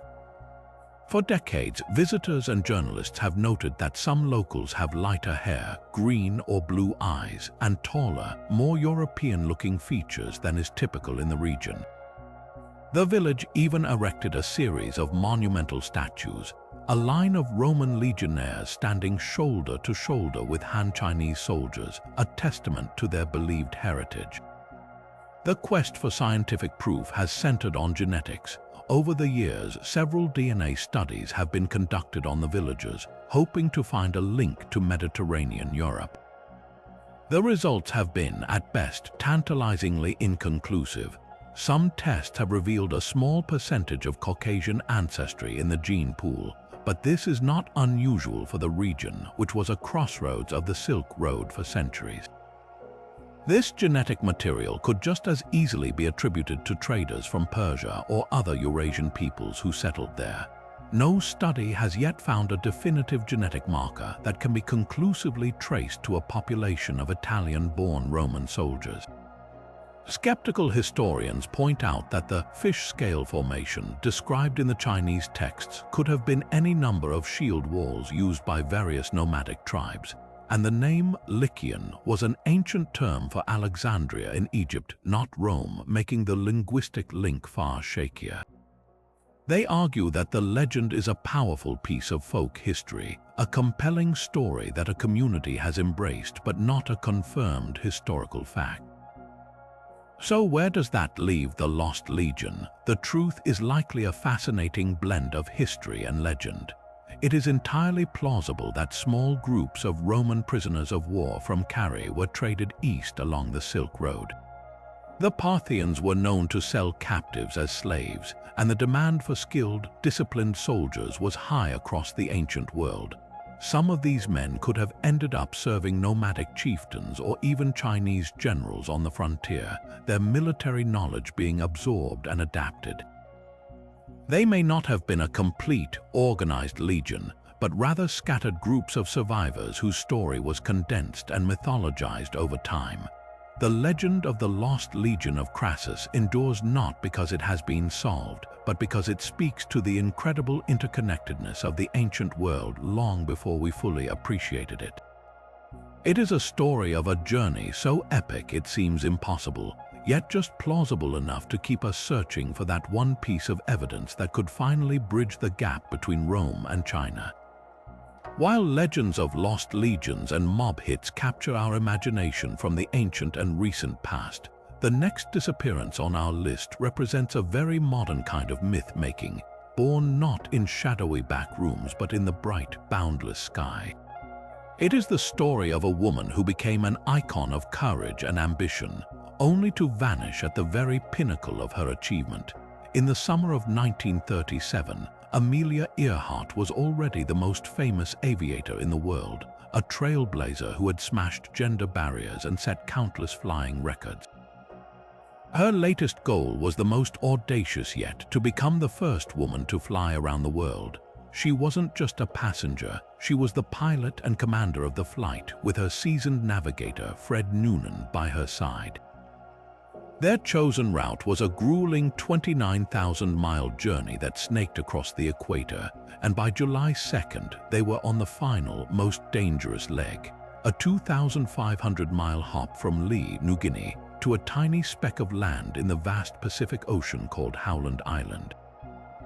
This stretch of ocean is arguably the most remote and empty place on Earth. Finding Howland Island from the air was like finding a single needle in 1,000 haystacks. Its entire landmass is less than a square mile, rising just a few feet above sea level. Success depended on two things: flawless celestial navigation and precise radio communication. Tragically, both began to fail them almost immediately. The night departure from Lee meant Noonan had to rely on star shots for navigation, a difficult task that may have been compromised by a faulty chronometer and rapidly changing overcast skies. It is believed a simple but critical math error was made at the very start. A failure to account for the international dateline may have put their position off by 60 miles. As the sun rose on their final approach, they were likely already lost, flying blind over a featureless blue expanse. The radio drama that unfolded that morning is one of the most haunting in aviation history. Aboard the USS Itasca, a Coast Guard cutter stationed off Howland Island to provide radio contact, operators could hear Earhart's voice growing more desperate. Her transmissions were strong, indicating she was very close but plagued with problems. She couldn't hear the Itasca's transmissions, though they were broadcasting constantly. The ship was sending up black smoke to act as a visual marker, but the sky was cloudy, making it nearly impossible to see. At 7:42 a.m., her voice crackled through the static. "We must be on you, but cannot see you. Gas is running low." She reported flying at 1,000 feet, searching for any sign of the island. An hour later, her final, heartbreaking transmission came through. "We are running north and south." Then silence. A massive search ensued, scouring 250,000 square miles of ocean, but no trace of the plane, Earhart, or Noonan was ever found. They had simply ceased to exist. The official conclusion was that the Lockheed Electra ran out of fuel and crashed into the open ocean, sinking quickly into the immense depths. But the absence of proof created a vacuum, and into that vacuum rushed a torrent of theories that have kept the mystery alive for over 80 years. The most popular alternative theory is that they veered off course to the south and landed on Gardner Island, now known as Nikumaroro, part of the Phoenix Islands. Proponents of this castaway theory point to a series of radio distress calls heard by listeners for days after the disappearance, though most were dismissed as hoaxes. More compelling is the physical evidence found on the island. In 1940, a British colonial officer found a partial human skeleton, a sextant box, and a bottle of Benedictine liquor. The bones were measured and initially determined to be from a male, and were subsequently lost, but a modern re-examination of the measurements by forensic anthropologists suggests they were likely a white female of European descent of Earhart's height. Recent expeditions to Nikumaroro have uncovered a trove of tantalizing artifacts: pieces of plexiglass that match the thickness of the Electra's windows, a piece of aluminum sheeting consistent with a patch that was installed on the plane in Miami, and most intriguingly, the remains of a campsite with evidence of a Western woman's presence, including the heel of a 1930s style shoe, and fragments of a jar of freckle cream, a product Amelia was known to use. The most significant find came in 2014, when the International Group for Historic Aircraft Recovery, or TIGHAR, identified an anomaly on the island's reef slope in a sonar image that could be the wreckage of the Electra's fuselage, though a subsequent expedition failed to conclusively confirm it. While none of this is definitive proof, it paints a plausible and deeply tragic picture that Earhart and Noonan landed safely on a reef, transmitted distress calls for a short time, and ultimately perished as castaways before anyone could find them. Other theories are more fantastical. Some suggest they were captured by the Japanese, who were fortifying islands in the Pacific at the time, and executed as spies. This theory often points to a grainy photo from the Marshall Islands that some claim shows Earhart and Noonan in captivity, though professional analysts have largely debunked it. Another theory posits that Earhart was on a secret spy mission for President Roosevelt and assumed a new identity after returning to the US, a tale that completely ignores her very public persona and the character of a woman who would never have abandoned her family or her fame.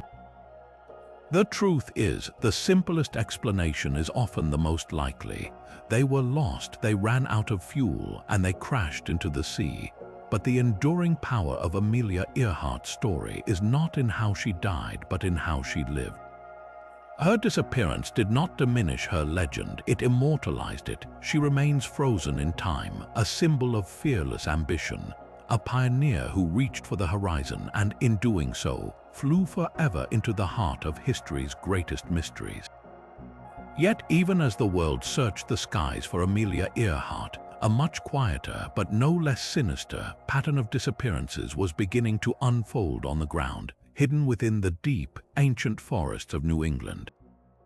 While Vermont's Green Mountains are often pictured as a serene landscape of covered bridges and autumn foliage, they hold a much darker secret, a stretch of wilderness so notoriously treacherous that it has earned the chilling nickname the Bennington Triangle. Between 1945 and 1950, this area became the stage for a cluster of 5 baffling vanishings that defy logical explanation, creating a legacy of fear that echoes the supernatural lore of the Bermuda Triangle. The first to vanish was 74-year-old Mitty Rivers, an experienced hunting guide who knew the woods around Glastonbury Mountain like the back of his hand. In November 1945, he was leading a party of 4 hunters back to camp when he casually walked ahead, rounding a bend in the trail. Moments later, when the group caught up, he was gone. An extensive search found no sign of him, save for a single rifle cartridge near a stream, a clue that offered no answers. It was as if the forest had simply opened up and swallowed him whole. While tragic, it was initially dismissed as a hunting accident, a fate that could befall even the most seasoned woodsman, but it was merely the opening act. Exactly 3 years later, on December 1, 1949, an 18-year-old college student named Paula Jean Weldon decided to hike the popular Long Trail.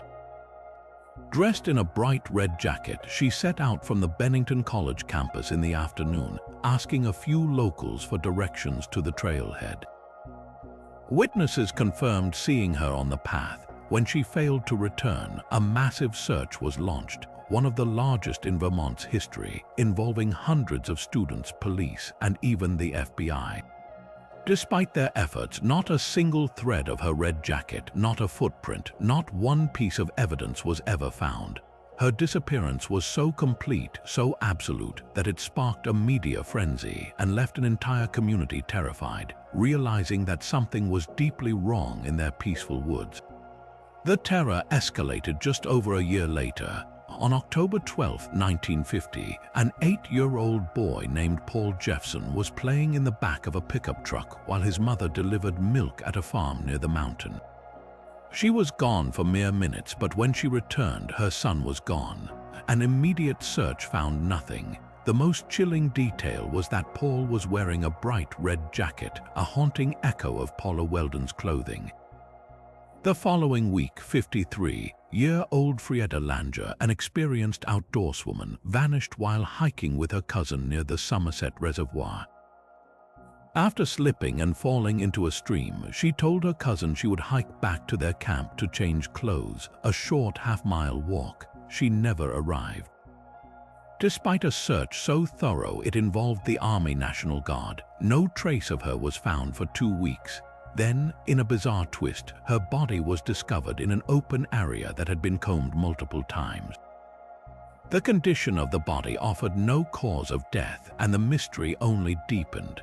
The final known disappearance in this grim sequence was perhaps the most bizarre of all.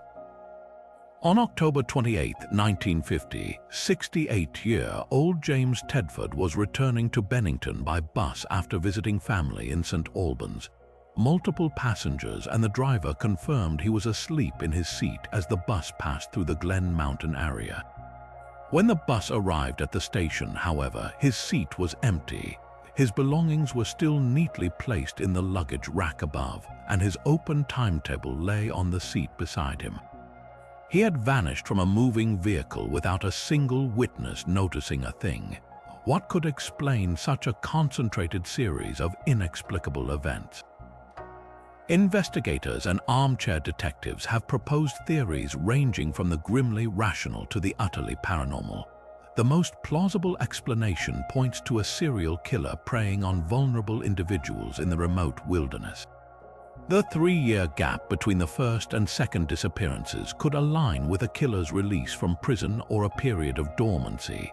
The vast, rugged terrain would provide the perfect cover for someone to stalk and ambush victims without leaving a trace.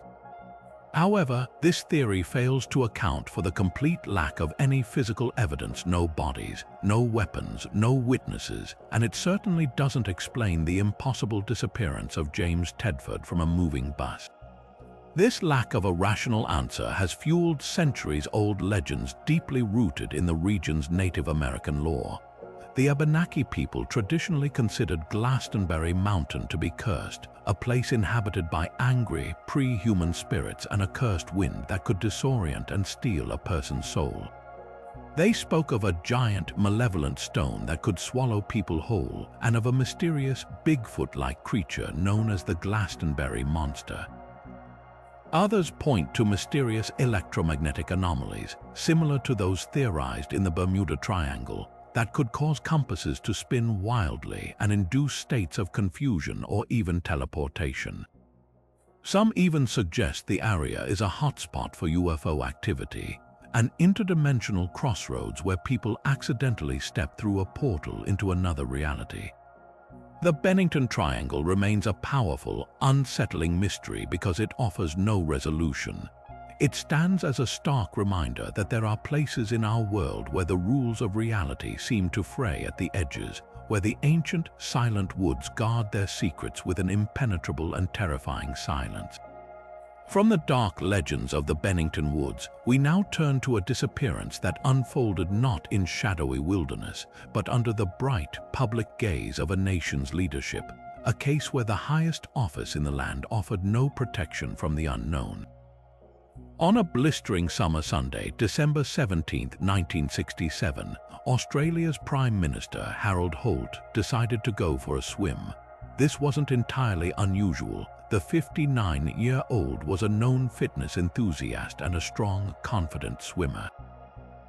He and a group of friends and bodyguards had driven down from Melbourne to a favourite spot, Cheviot Beach on Victoria's rugged Mornington Peninsula.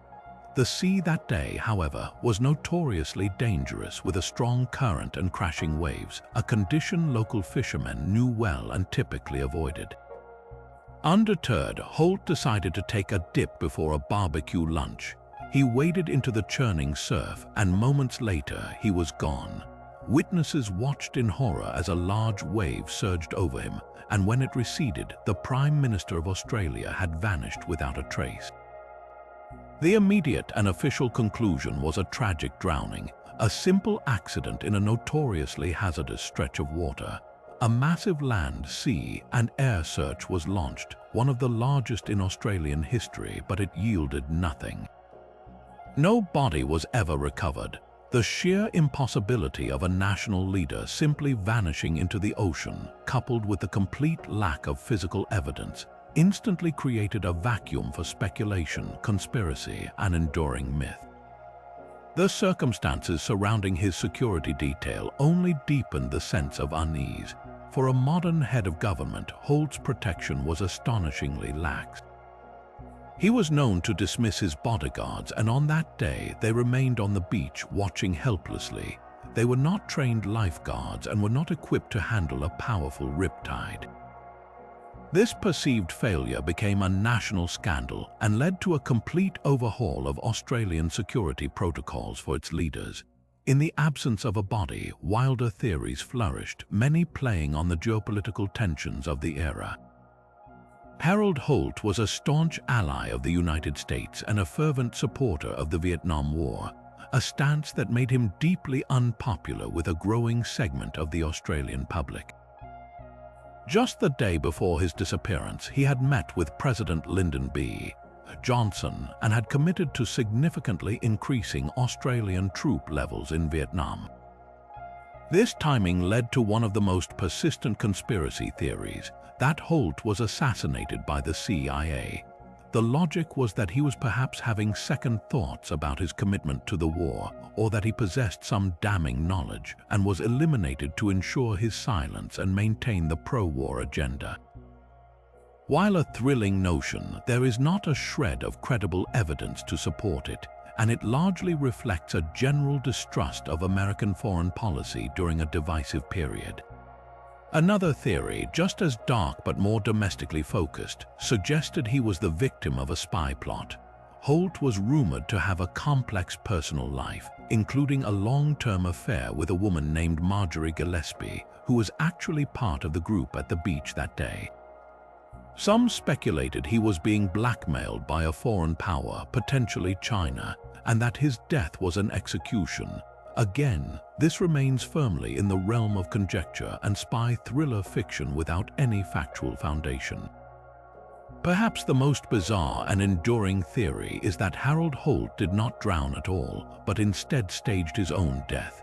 Proponents of this idea point to the fact that he was a skilled scuba diver and suggest he could have been picked up by a waiting submarine. His motivation: to escape immense political pressures. His government was facing a potential electoral defeat, his health was reportedly failing, and the stress of the Vietnam War commitment was taking a toll. The idea of a leader simply walking away from it all is a powerful fantasy, but it ignores the complete lack of any evidence of planning and the fact that he would have had to abandon his family and life entirely without a single backward glance. The most likely explanation, though no less tragic for its simplicity, is that a confident man underestimated the raw power of the sea. Cheviot Beach is known for its dangerous rips and sudden drop-offs. A strong swimmer can still be overcome by a ferocious current, and a body lost in those waters could easily be carried far out to sea, never to be found. The official inquest in 1968 concluded that Harold Holt had drowned, a victim of accidental death. Yet the mystery persists in the Australian consciousness, a national trauma that is remembered every time an Aussie pulls out a $20 bill and sees the Prime Minister who went for a swim and never came back. His legacy is cemented not just by his policies, but by the eerie, unanswered question mark that hangs over his final moments. A reminder that nature's indifference is absolute, even for the most powerful among us. Yet, even as the legend of the Three Keepers solidified into folklore, modern investigators and historians have refused to let the mystery rest, applying contemporary forensic techniques and meteorological analysis to a case more than a century old. Re-examining the event with modern eyes doesn't necessarily provide a single definitive answer, but it does allow us to strip away decades of myth and focus on the chillingly plausible sequence of events that likely unfolded on that storm-lashed rock. The initial official investigation, while thorough for its time, was hampered by the technology and scientific understanding of the early 20th century. Today, we can look at the same clues and see a much clearer, though no less terrifying, picture. Central to this modern re-examination is a deep dive into the weather records for that December in 1900. While the lighthouse log mentioned severe storms, modern meteorologists analyzing historical barometric pressure data from ships' logs and weather stations have reconstructed the likely conditions around the Flannan Isles. The evidence points not to a simple storm, but to a phenomenon known as a weather bomb, an intense, rapidly developing low-pressure system that generates hurricane-force winds and colossal, unpredictable waves. These rogue waves, far larger than the surrounding seas, can strike with little to no warning, surging up cliffsides thought to be safely out of reach. The western landing platform, where the keepers maintained equipment, was situated nearly 200 feet above sea level. To the keepers, this would have felt like a position of complete safety. But a weather bomb could have generated a wave of staggering height, easily capable of engulfing the entire platform and sweeping all three men into the ocean in an instant. This scientific analysis transforms the official Great Wave theory from a vague suggestion into a highly probable, specific meteorological event. This scientific likelihood also reframes the seemingly strange behavior noted in the lighthouse. The overturned chair and uneaten meal are no longer eerie clues to a supernatural event, but evidence of a sudden, panicked response. Imagine the scene. The men are in the kitchen, perhaps having just sat down to eat after a long night tending the lamp in horrific conditions. One of them glances out a window facing the western landing and sees an unimaginable wall of water, a mountain of black sea roaring toward the island. There's no time to put on coats or oilskins. They throw down their napkins, overturning a chair in their rush, and bolt outside in a desperate, futile attempt to secure equipment or simply to witness the terrifying spectacle. In that moment they are caught, the wave hits and they are gone. The stopped clock, simply a mechanism that wound down and was never reset. The entire scene inside the lighthouse is not a paranormal puzzle but a perfectly preserved snapshot of a routine moment catastrophically interrupted. The automation of lighthouses, a process that began in earnest later in the 20th century, has ensured that no such tragedy could ever happen again. Today, remote sensors and computerized systems control the powerful beams that guide ships, eliminating the need for human keepers to brave the isolation and danger of places like Isle Moor. While this is a triumph of technology and safety, it has also had an unintended consequence. It has forever sealed the fate of the Flannan Isles mystery. The human element is gone, and with it, any lingering chance of a first-hand account or a deathbed confession that might finally solve it. The case is frozen in time, a ghost story from an era when humanity's struggle against nature's raw power was a daily, personal battle fought by men alone in towering stone beacons. The silence that now surrounds the Flannan Isles lighthouse is no longer eerie. It is simply empty, a monument to three men who are most likely victims of a brutal and indifferent natural world, their story forever haunting the line where known history dissolves into enduring legend. Let's re-examine the Mary Celeste puzzle through a modern scientific lens, stripping away the layers of myth and focusing on the physical and chemical realities of the ship and her cargo. What if the true villain wasn't pirates, sea monsters, or mutiny, but an invisible, odorless gas? The ship was carrying over 1,700 barrels of denatured alcohol, a highly volatile industrial ethanol. When we apply contemporary oceanographic and chemical knowledge, a terrifyingly plausible sequence of events emerges, one where the crew's actions shift from inexplicable panic to a rational, if tragically misguided, fight for survival. Envision the scene below decks. A faulty barrel, perhaps jostled by rough seas earlier in the voyage, begins to leak. In the confined, unventilated hold, the ethanol evaporates, building up a dense concentration of flammable vapor. This wouldn't have a strong smell due to the denaturing process, making it difficult to detect. Then, a triggering event occurs, maybe a spark from shifting cargo rubbing against metal bands, or even a small seaquake creating a sharp jolt. This could have caused a loud, frightening whoosh or a minor explosion, perhaps blowing off one of the main hatch covers, which was found slightly displaced.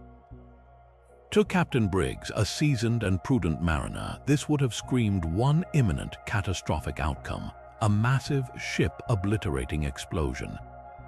In that moment of sheer terror, the only logical command was to abandon ship immediately. This wasn't panic, it was standard, taught maritime procedure for a fire or explosion risk. Get everyone into the lifeboat and tow a safe distance away until the threat passes. This theory perfectly explains the eerie state of the ship. They left in such a hurry they didn't even grab their boots or oilskins, which is why those items were found neatly stored. They slashed the ropes tethering the lifeboat to the ship, not with violence but with the seaman's knife found on deck, a tool used for exactly that purpose. They took the ship's navigational instruments, the chronometer and sextant, because they fully intended to navigate back to the Azores once they deemed it safe to reboard. The cargo was largely intact because the catastrophic explosion they feared never actually happened. The vapors likely just vented harmlessly through the opened hatches, leaving the Mary Celeste structurally sound but utterly deserted. So why did the plan go so horribly wrong? This is where the calm seas become so cruelly ironic. The crew, including the captain's wife and infant daughter, are in the lifeboat tethered to the Mary Celeste by a strong tow line. They're waiting, watching the ship for signs of an explosion. Then, a sudden gust of wind catches the sails of the Mary Celeste. The ship, now under full sail, lurches forward. The tow line, stretched taut, either snaps under the sudden strain or, in a grimmer possibility, was not properly secured in the frantic evacuation. The Mary Celeste simply sails away from them, picking up speed. They are now stranded in a small dinghy in the middle of the vast Atlantic. They have a compass and navigational tools, but no food and, crucially, very little water. Despite the calm conditions, they are adrift.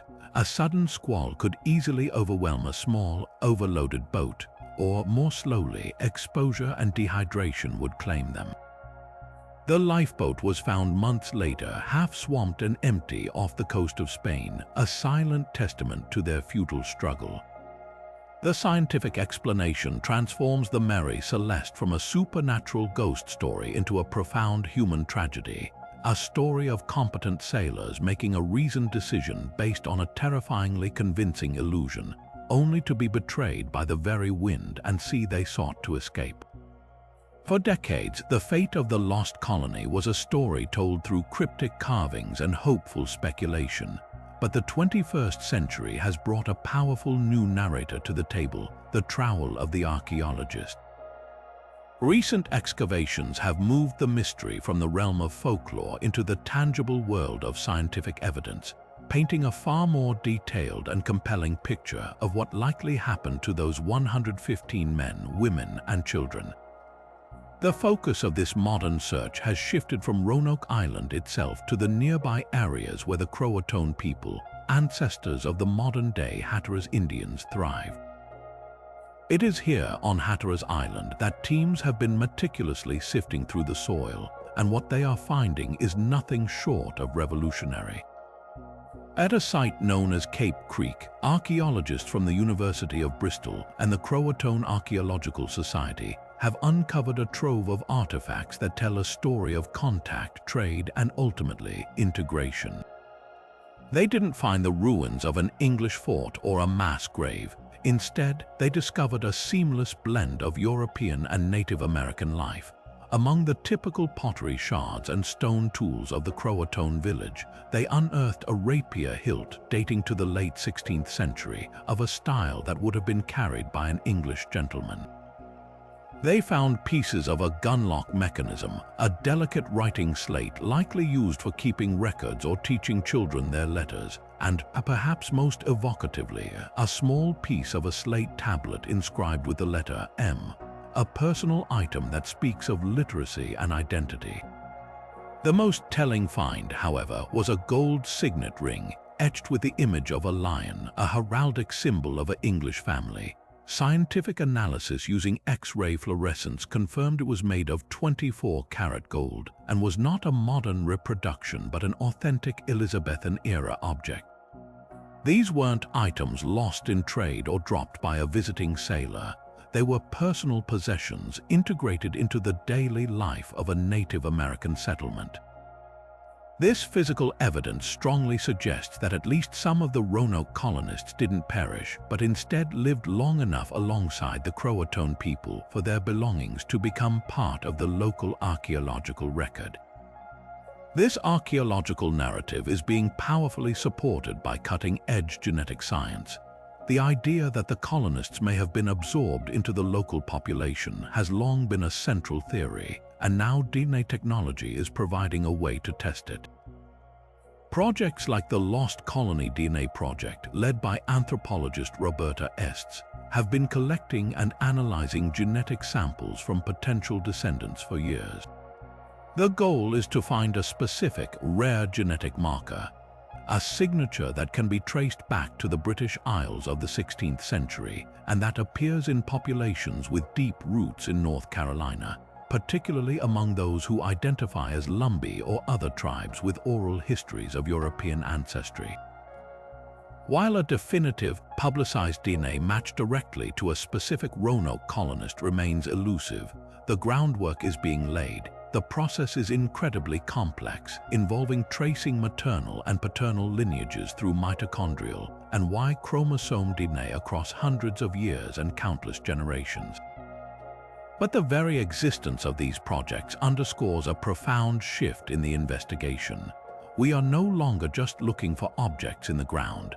We are looking for echoes of the colonists in the genes of the living, seeking to confirm a story of survival through the very building blocks of life itself. Adding a critical layer of context to both the artifacts and the DNA is the emerging field of paleoclimatology, the study of past climates. By examining the growth rings of ancient bald cypress trees from the region, scientists have been able to reconstruct a precise climate record for the late 16th century. What these tree rings reveal is a period of extreme and catastrophic drought, one of the worst in the last 800 years, that precisely coincided with the colony's attempted settlement. This megadrought would have made agriculture nearly impossible for the English colonists, who were entirely dependent on their crops for survival. Their corn would have withered in the fields, and their freshwater sources would have dwindled to salty, stagnant pools.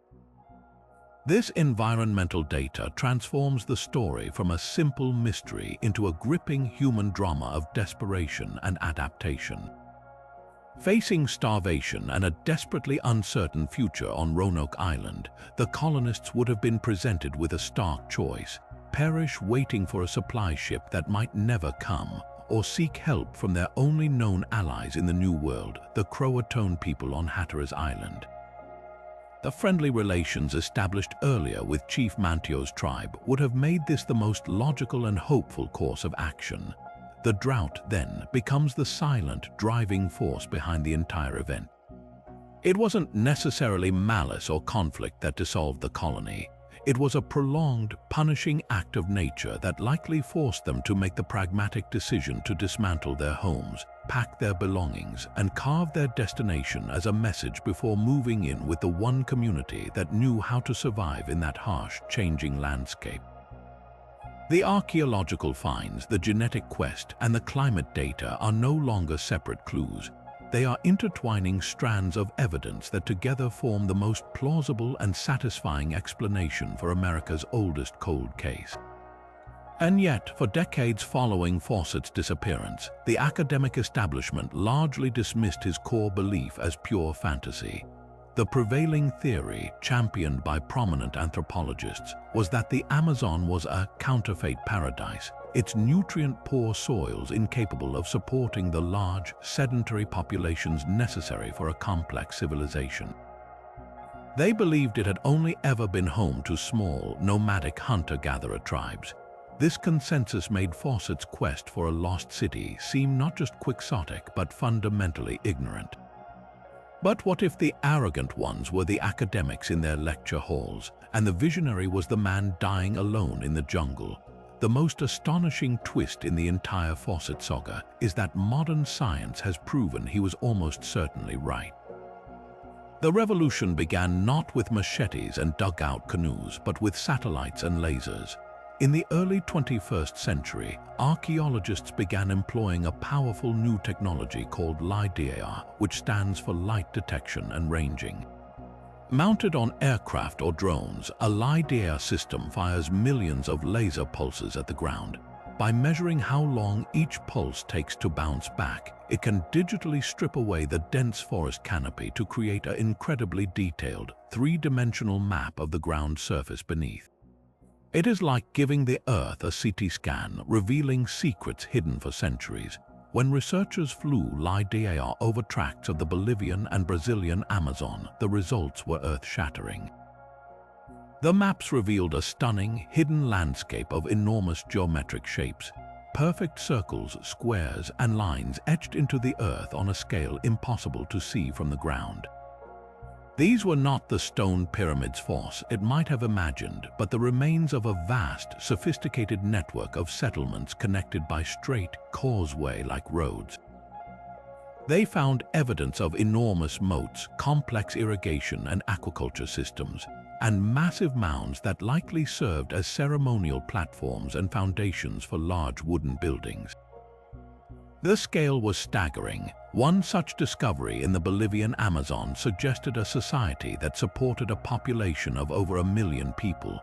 These were not tiny villages, they were garden cities, managing the forest through sophisticated agroforestry and transforming the landscape to support a level of social organization no one thought possible. Fawcett's Z may not have been a single city of gold, but a sprawling, interconnected civilization that vanished after the arrival of European diseases. His intuition, forged through years of careful observation on the ground, has been vindicated by eye-in-the-sky technology he could never have conceived of. This new archaeological understanding also forces us to re-evaluate the indigenous accounts that Fawcett meticulously recorded and which many of his contemporaries dismissed as mere legend. He spoke with numerous tribes who told him of white Indians or fierce, powerful tribes living in large settlements in the deepest parts of the jungle. The Kalapalo people, the last to have contact with Fawcett, have their own oral history concerning his fate. They maintain that they warned the aging explorer not to venture east into the territory of a neighboring tribe they considered hostile and dangerous. When he arrogantly pressed on, disregarding their advice, they saw the smoke from his campfires for 5 days, and then it stopped. Their long-standing story is that he was killed for his disrespect. Some anthropologists working with the Kalapalo have recorded more detailed stories passed down through generations.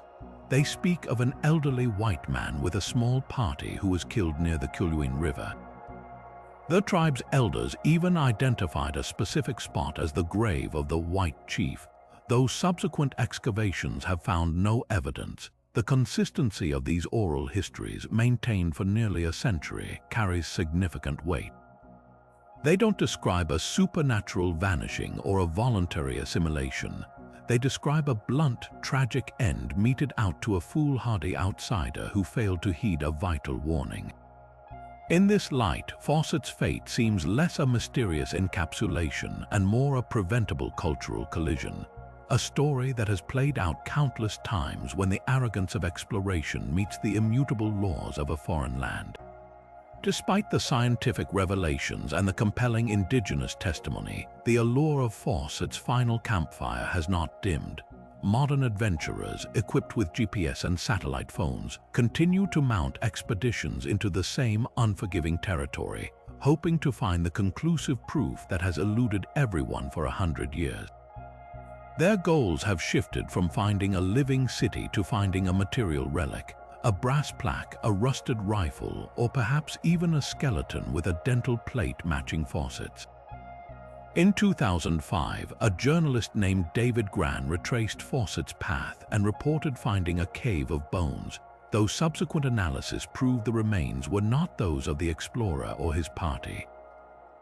More recently, a team claimed to have found artifacts from the expedition, including a propellant cartridge in the territory of the Kalapalo.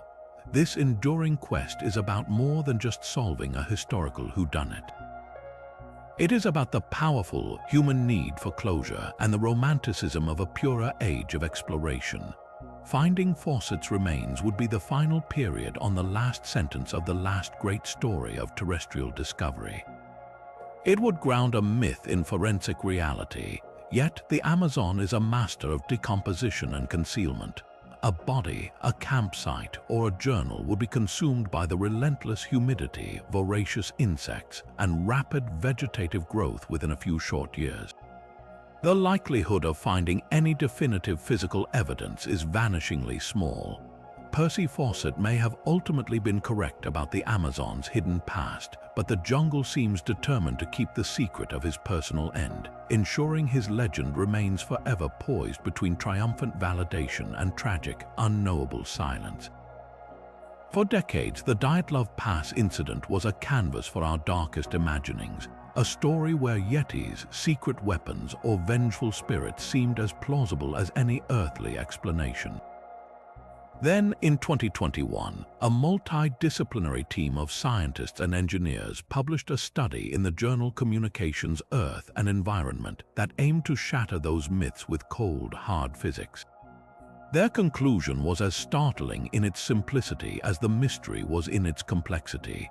The hikers were likely killed by a rare and terrifying type of avalanche. But this wasn't the Hollywood image of a thundering wall of snow. This was a delayed slab avalanche, a subtle and insidious force that could explain the entire sequence of events with brutal logic. The team's breakthrough was rooted in a meticulous analysis of the terrain and the weather conditions in early February 1959. Using modern mathematical modeling and soil mechanics, they focused on the slope where the tent was pitched. While not excessively steep, it was covered in a deep layer of snow.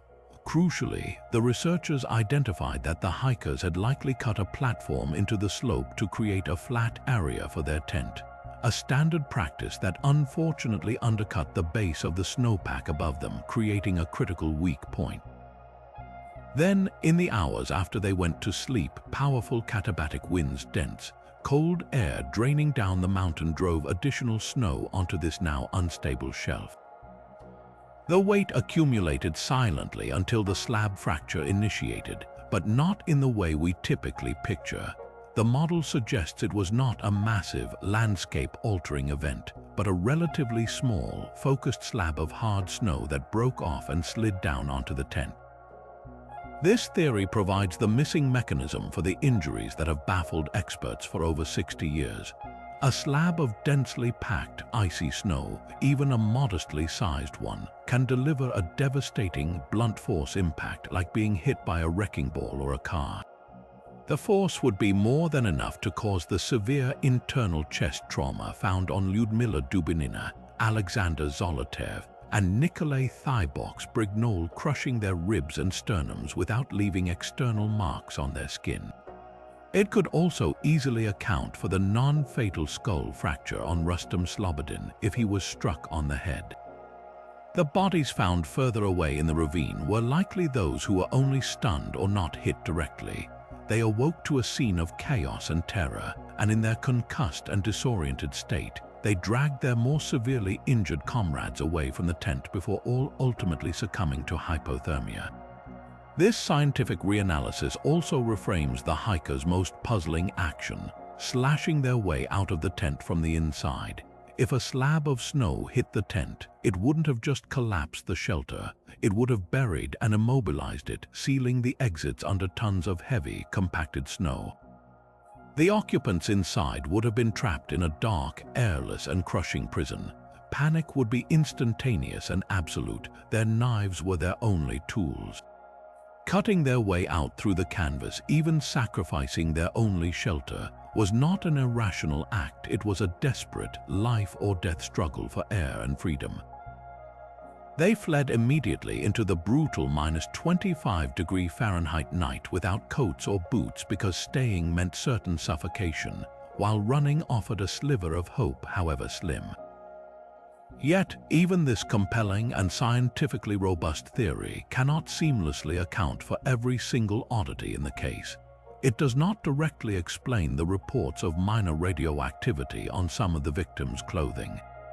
While this detail is often amplified into proof of a nuclear cover-up, a more mundane explanation exists. Several of the hikers were studying at a university with nuclear research programs, and one of them, Yuri Krivonishenko, had previously worked at a nuclear facility where contamination was a potential hazard. The radioactivity could have been a simple, tragic coincidence, a red herring from their ordinary lives that became magnified in the context of their mysterious deaths. Furthermore, the avalanche model offers no definitive answer for the strange orange spheres reported in the sky that night by other hikers in the region, which were officially investigated by the Soviet government. Were these merely misidentified high-altitude research balloons, a common sight during the Cold War? Or could they have been a rare atmospheric plasma phenomenon like ball lightning or St. Elmo's fire, triggered by the same severe weather patterns that built the deadly snow slab? These lights remain an indelible part of the incident's lore, a layer of cosmic strangeness that even the most rational scientific explanation cannot entirely erase. The 2021 study doesn't provide a perfect, airtight solution to every question, but it does something far more important. It provides the first truly plausible, evidence-based scenario for how competent, experienced hikers could have been driven from their tent by a force they could not anticipate or understand, setting in motion a tragic chain of events that would forever cement their story as one of history's most chilling enigmas. For decades, the official story of Amelia Earhart's fate was a tragic, simple ending, a crash and a sinking into the deep, empty ocean. But what if that ending was wrong? What if the most compelling evidence wasn't lost at sea, but was instead hiding in plain sight for over 80 years? A potential breakthrough emerged in 2017, not from a new underwater sonar scan, but from a forgotten file in a museum archive. It centered on a patch of aluminum metal about 2 feet by 3 feet in size that was discovered on Nicumaroro Island in 1991 by the International Group for Historic Aircraft Recovery, or TIGHAR. For years, it was just another curious artifact, catalogued but not fully understood. Then, a meticulous re-examination of a vintage photograph from the Miami Herald changed everything. The photo showed Amelia's Lockheed Electra on the tarmac in Miami, taken just before the final leg of her journey. There, clearly visible on the fuselage just behind the right-side cabin window, was a shiny, rectangular patch. Investigators realized this was not standard on Electra. It was a custom modification, a repair made in Miami to replace a navigational window. They took precise measurements from the photograph and compared them to the dimensions and rivet pattern of the aluminum panel found on Nicumaroro. The match was startling. The Nicumaroro panel was the exact same size and shape, and its rivet holes aligned perfectly with the patch on the plane. This wasn't just random debris, it was a piece of Earhart's specific aircraft physically placed on that remote island, suggesting the plane did not vanish into the ocean but made contact with land. This physical evidence gives profound new weight to a series of radio messages that were largely dismissed as hoaxes or wishful thinking in the days and weeks following the disappearance. For days after July 2, 1937, amateur radio operators across the United States and as far away as Australia reported hearing faint, desperate calls for help on the official emergency frequencies Earhart was known to use. A 15-year-old girl in Florida heard a voice saying, "Cock calling." That was Earhart's call sign. "We are in a small swells. We are running north and south." A housewife in Texas heard a broken message, "Ship on a reef south of the equator." These listeners were ignored by authorities, who insisted the signals must be false because the plane could not have transmitted for days without engine power to run the generator. But this assumption overlooked a critical detail of the Lockheed Electra's design. If the plane had crash-landed on a reef at low tide, as the tidal patterns on Nicumaroro suggest it could have, the belly of the aircraft might have remained intact and out of the water. The plane's batteries could have retained enough charge for sporadic, weak transmissions for a short period. Even more compellingly, Earhart's navigator, Fred Noonan, was a master mariner. If they were stranded, he would have known the schedule of the USS Itasca, the Coast Guard cutter waiting at Howland Island. He could have advised her to transmit precisely during the hours of best propagation across the ocean at night, when those amateur radio enthusiasts thousands of miles away would have had the clearest chance of hearing her fading signal. The most haunting and comprehensive theory built upon this radio and physical evidence is the castaway scenario. It posits that Earhart and Noonan, unable to find Howland Island, flew south along a line of position Noonan had calculated and spotted the large, deserted island of Nikumaroro. With fuel exhausted, Earhart executed a skilled wheels-up landing on the flat, exposed coral reef that encircles the island at low tide. This would explain the aluminum patch ripped from the fuselage during the violent landing. For a time, they survived. Expeditions to Nikumaroro have uncovered an astonishing collection of artifacts that, when taken together, form a narrative of a desperate struggle for survival. They found the remains of a campsite with evidence of a small fire. Nearby, they discovered pieces of a woman's compact from the 1930s, the heel of a woman's shoe from the same era, and fragments of a glass jar that once held a popular American brand of freckle cream, a product Amelia was known to use.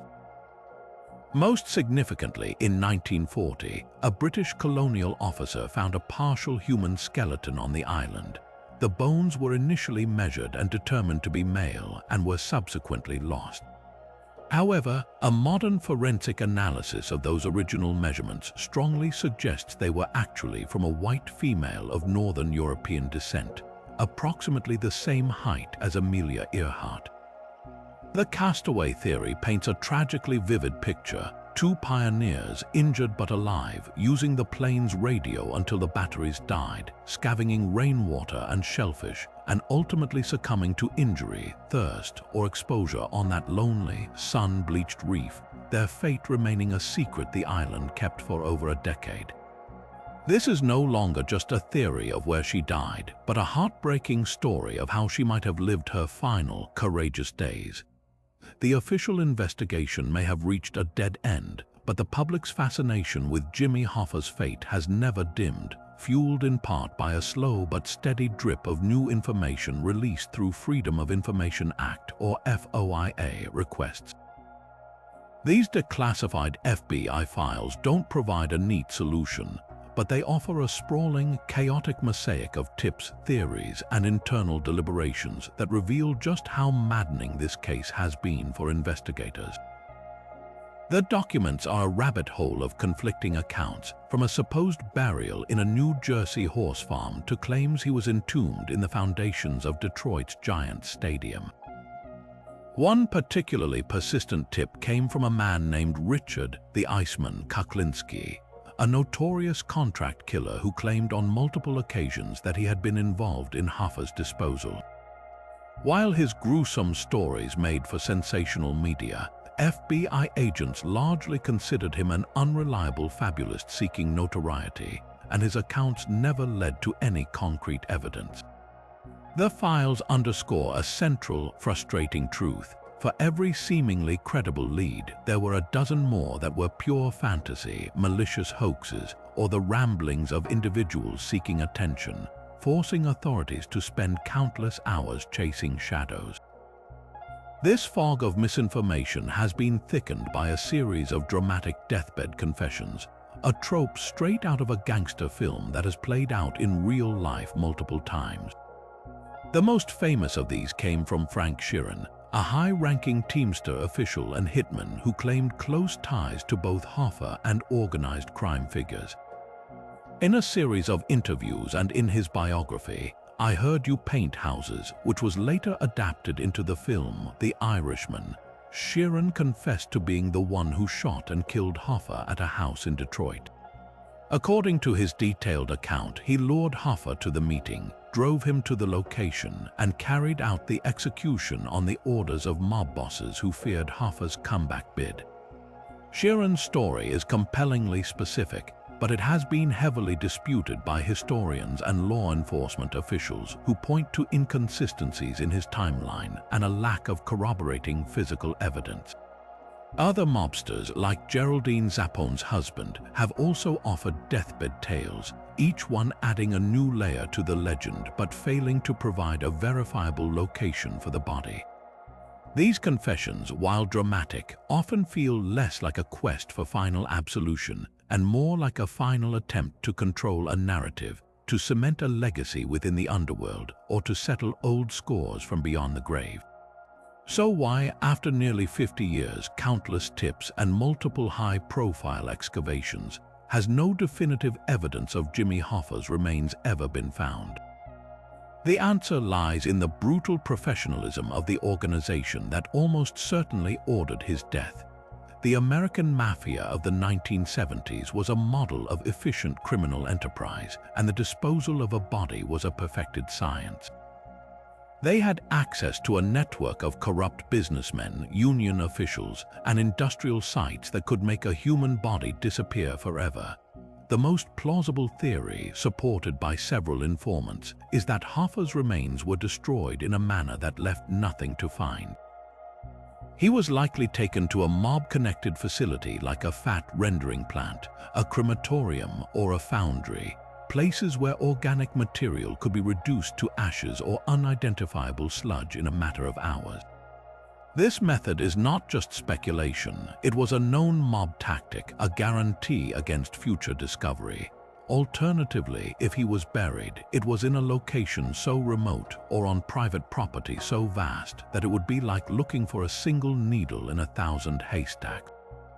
The individuals who know the truth took a blood oath of silence, omerta, to their graves, and the few who might have talked provided just enough information to send investigators digging in the wrong direction, protecting the secret until the very end. The Hoffa case remains open in the public imagination precisely because it lacks that single, cathartic piece of physical proof. It is a ghost story written not in the language of the supernatural, but in the cold, hard logic of concrete, industrial machinery, and absolute silence. Yet, even as technology offers new ways to see into the earth, the human elements of the Springfield 3 case continue to generate their own compelling and often heartbreaking leads. Over the decades, the investigation has been haunted by a long list of potential suspects, each one pulling the narrative in a different direction. Early on, police focused on a local mechanic who had previously worked on Cheryl Levitt's car and had been acting strangely in the days following the disappearance. Another person of interest was a man who had been harassing women in the neighborhood with threatening phone calls, a pattern that chillingly stopped the very night the three vanished. Then there was the unsettling testimony from a juvenile offender in a nearby prison who claimed his cellmate had confessed to the crime, providing gruesome details that allegedly matched the unknown specifics of the case. While each lead was pursued with vigor, they all ultimately dissolved, leaving detectives with more questions than answers and a growing realization that they might be dealing with a perpetrator of unexpected sophistication. This string of dead ends has led many investigators and amateur sleuths to a darker, more complex theory: that the abduction was not a random act of violence by a lone opportunist, but a planned operation carried out by multiple individuals. The logistics of overpowering three people, one of them a capable adult woman inside a suburban home without a single neighbor hearing a scream or a struggle, suggests a level of coordination and control that is deeply unsettling. It points toward the possibility that this was a targeted kidnapping, perhaps with a specific motive that has remained hidden all these years. Some have speculated about a connection to the local drug trade, given Springfield's location on a major highway corridor, while others have wondered if it was an act of revenge, a message sent to silence someone who knew too much. The sheer absence of any ransom demand or subsequent communication from the abductors, however, makes this theory as frustrating as all the others, a puzzle with too many missing pieces to ever form a complete picture. So why, after 30 years, thousands of tips, and countless hours of police work, does the mystery of the Springfield 3 remain so utterly impenetrable? The answer lies in a perfect storm of investigative misfortune and criminal luck. From the very beginning, the scene was compromised. The friends who first discovered the disappearance walked through the house, touched objects, and potentially erased the crucial message on the answering machine, unwittingly destroying vital forensic evidence before law enforcement could even secure the area. In 1992, DNA analysis was in its infancy, Today, a single hair or skin cell left behind could provide a definitive identity, but back then, such evidence was nearly impossible to process effectively. The case was also likely hindered by its own bizarre twists, like the infamous concrete tip, which diverted enormous resources and attention toward a potential burial site that may have been nothing more than a cruel hoax. Ultimately, the enduring power of this case is not in its violence, but in its silence. Most major crimes leave behind a cacophony of clues: a weapon, a witness, a body, a motive. The Springfield 3 case offers only a deafening quiet. It is a void. The three lives at the center of this story: Cheryl, a loving mother; Susie, a recent graduate on the cusp of adulthood; and Stacy, her best friend just along for a fun sleepover, were not people living high-risk lives. They were the definition of ordinary, which makes their sudden and complete erasure all the more terrifying. It suggests that the world is not as safe as we want to believe, that the walls of our homes are not the impregnable fortresses we imagine them to be. Their story is a permanent question mark, a wound that has never healed for the families who still wait, and a sobering reminder to every viewer that some shadows, no matter how hard we look, simply refuse to give up their secrets. Despite the official inquest concluding that Harold Holt had simply drowned, a verdict that should have provided closure, the complete absence of his remains seeded a field of doubt where conspiracy theories grew like weeds. The most persistent of these theories points a finger directly at the Central Intelligence Agency. Holt's unwavering and enthusiastic support for the Vietnam War was a matter of public record. Just the day before he vanished, he had stood beside President Lyndon B. Johnson and pledged to significantly increase Australian troop levels. To a nation growing increasingly divided over the conflict, this made him a pivotal and, to some, a controversial figure. The logic of this dark theory suggests that if Holt were to have second thoughts or, even worse, threaten to withdraw Australia's support, he would become a direct threat to American foreign policy objectives. In the shadowy world of Cold War realpolitik, eliminating an allied head of state to maintain a strategic advantage was not entirely outside the realm of possibility for an agency with a documented history of covert action. This theory, while compelling in a cinematic sense, crumbles under scrutiny due to a complete lack of evidence. No document, no defector, no whistleblower has ever emerged to substantiate the claim that the CIA had any interest in harming one of America's most loyal allies in the region. Another strand of speculation weaves a more intimate web, focusing on Holt's complex personal life. He was rumored to have a long-term mistress, Marjorie Gillespie, who was, in a bizarre twist of fate, part of the group present at Cheviot Beach that day. This has led to theories of blackmail or a crime of passion, suggesting that a jealous partner or a spy agency exploiting his vulnerability could have orchestrated his demise. Perhaps, the theory goes, he was lured into the water as part of a planned assassination. Yet, like the CIA theory, this remains a narrative built on rumor and circumstantial coincidence rather than any proven fact. It reflects a very human desire to find a motive more complex and deliberate than the arbitrary cruelty of a rogue wave. The most fantastical theory of all, and one that has become a peculiar part of Australian folklore, is that Harold Holt faked his own death. Proponents of this idea paint a picture of a man overwhelmed by the pressures of high office, the escalating Vietnam commitment, and perhaps his failing health. They suggest the skilled scuba diver had a submarine waiting just offshore, ready to whisk him away to a new life of anonymous tranquility, perhaps in France or on a remote tropical island. This theory completely ignores the immense logistical difficulty of such an escape and the profound character of a man who had devoted his entire life to public service. To believe Holt would abandon his family, his country, and his legacy without a single trace requires a suspension of disbelief that the simple, tragic facts of the case simply do not support. So why does the doubt persist so powerfully in the Australian psyche, even decades later? the answer lies less in the details of the case and more in its profound psychological impact.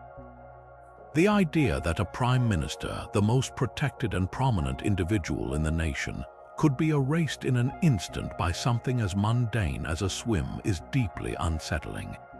It feels inadequate, an ending unworthy of a statesman. A conspiracy, an assassination, or a staged disappearance provides a narrative with motive and agency, making the world feel more ordered and intentional, even if that order is sinister. The official explanation forces a confrontation with the uncomfortable truth that nature is utterly indifferent to status or power, and that the most important among us are just as vulnerable as anyone else. The empty grave, the unrecovered body, these are voids that we feel compelled to fill with stories. Harold Holt's disappearance is therefore more than a historical event. It is a national Rorschach test, revealing a deep-seated need for meaning and a reluctance to accept that sometimes the simplest explanation is also the most terrifyingly random. What unites these 25 stories, from the fog-shrouded shores of Roanoke to the silent depths of the Bass Strait, is not just the chilling fact of a vanishing, but the profound and lasting void each one left behind. They are more than cold cases. They are open wounds in our collective history, reminding us that for all our knowledge and technology, the world remains filled with corners of profound uncertainty. Each disappearance is a frozen moment, a snapshot of a life or lives interrupted, forcing us to confront the limits of our understanding and the enduring power of the unknown. They represent the ultimate what if, haunting our imagination not because they provide answers, but because they demand that we never stop asking questions. The quest for answers is far from over. In fact, we are living in a new golden age of investigation, where advanced technology is breathing fresh life into these decades and centuries-old puzzles. LiDAR scanners are revealing lost cities in the Amazon that vindicate Percy Fawcett's wildest theories. DNA analysis is sifting through genealogical records and ancestral claims, offering the potential to finally confirm the integration of the Roanoke colonists or identify an unknown victim. Sophisticated sonar and underwater drones are scouring ocean floors with a precision once thought impossible, searching for the fuselage of Amelia Earhart's Lockheed Electra or the wreck of a legendary ghost ship. Satellite imagery allows us to survey vast, inaccessible tracts of land from the comfort of a laboratory, looking for disturbances in the earth that could mark a grave.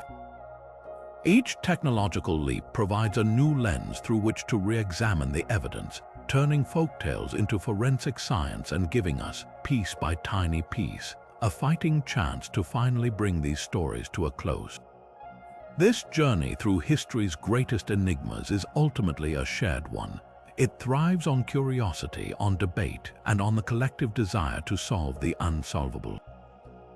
So now, we want to hear from you. Which of these 25 disappearances captivates your imagination the most? Does the eerie silence of the Flannan Isles lighthouse keep you up at night? Or are you utterly convinced by the modern avalanche theory for the Dyatlov Pass? Perhaps the calculated disappearance of Jimmy Hoffa or the heartbreaking mystery of the Springfield 3 draws you in. Let us know your thoughts and your own personal theories down in the comments below. This is a conversation that has been going on for centuries, and your voice is a part of it. If these historical puzzles have sparked your curiosity, there are so many more avenues to explore. Tell us if you'd like to delve into the fate of the lost Persian army swallowed by the Egyptian desert, the unexplained vanishing of adventurer George Mallory on Mount Everest, or the bizarre case of the SS Warata, a steamship that vanished without a single distress call. The shadows of history are deep and filled with stories waiting to be told. Thank you for joining us on this exploration into the great unknown. Remember to like this video and subscribe for more journeys into the past where the truth is often stranger than any fiction. Until next time, keep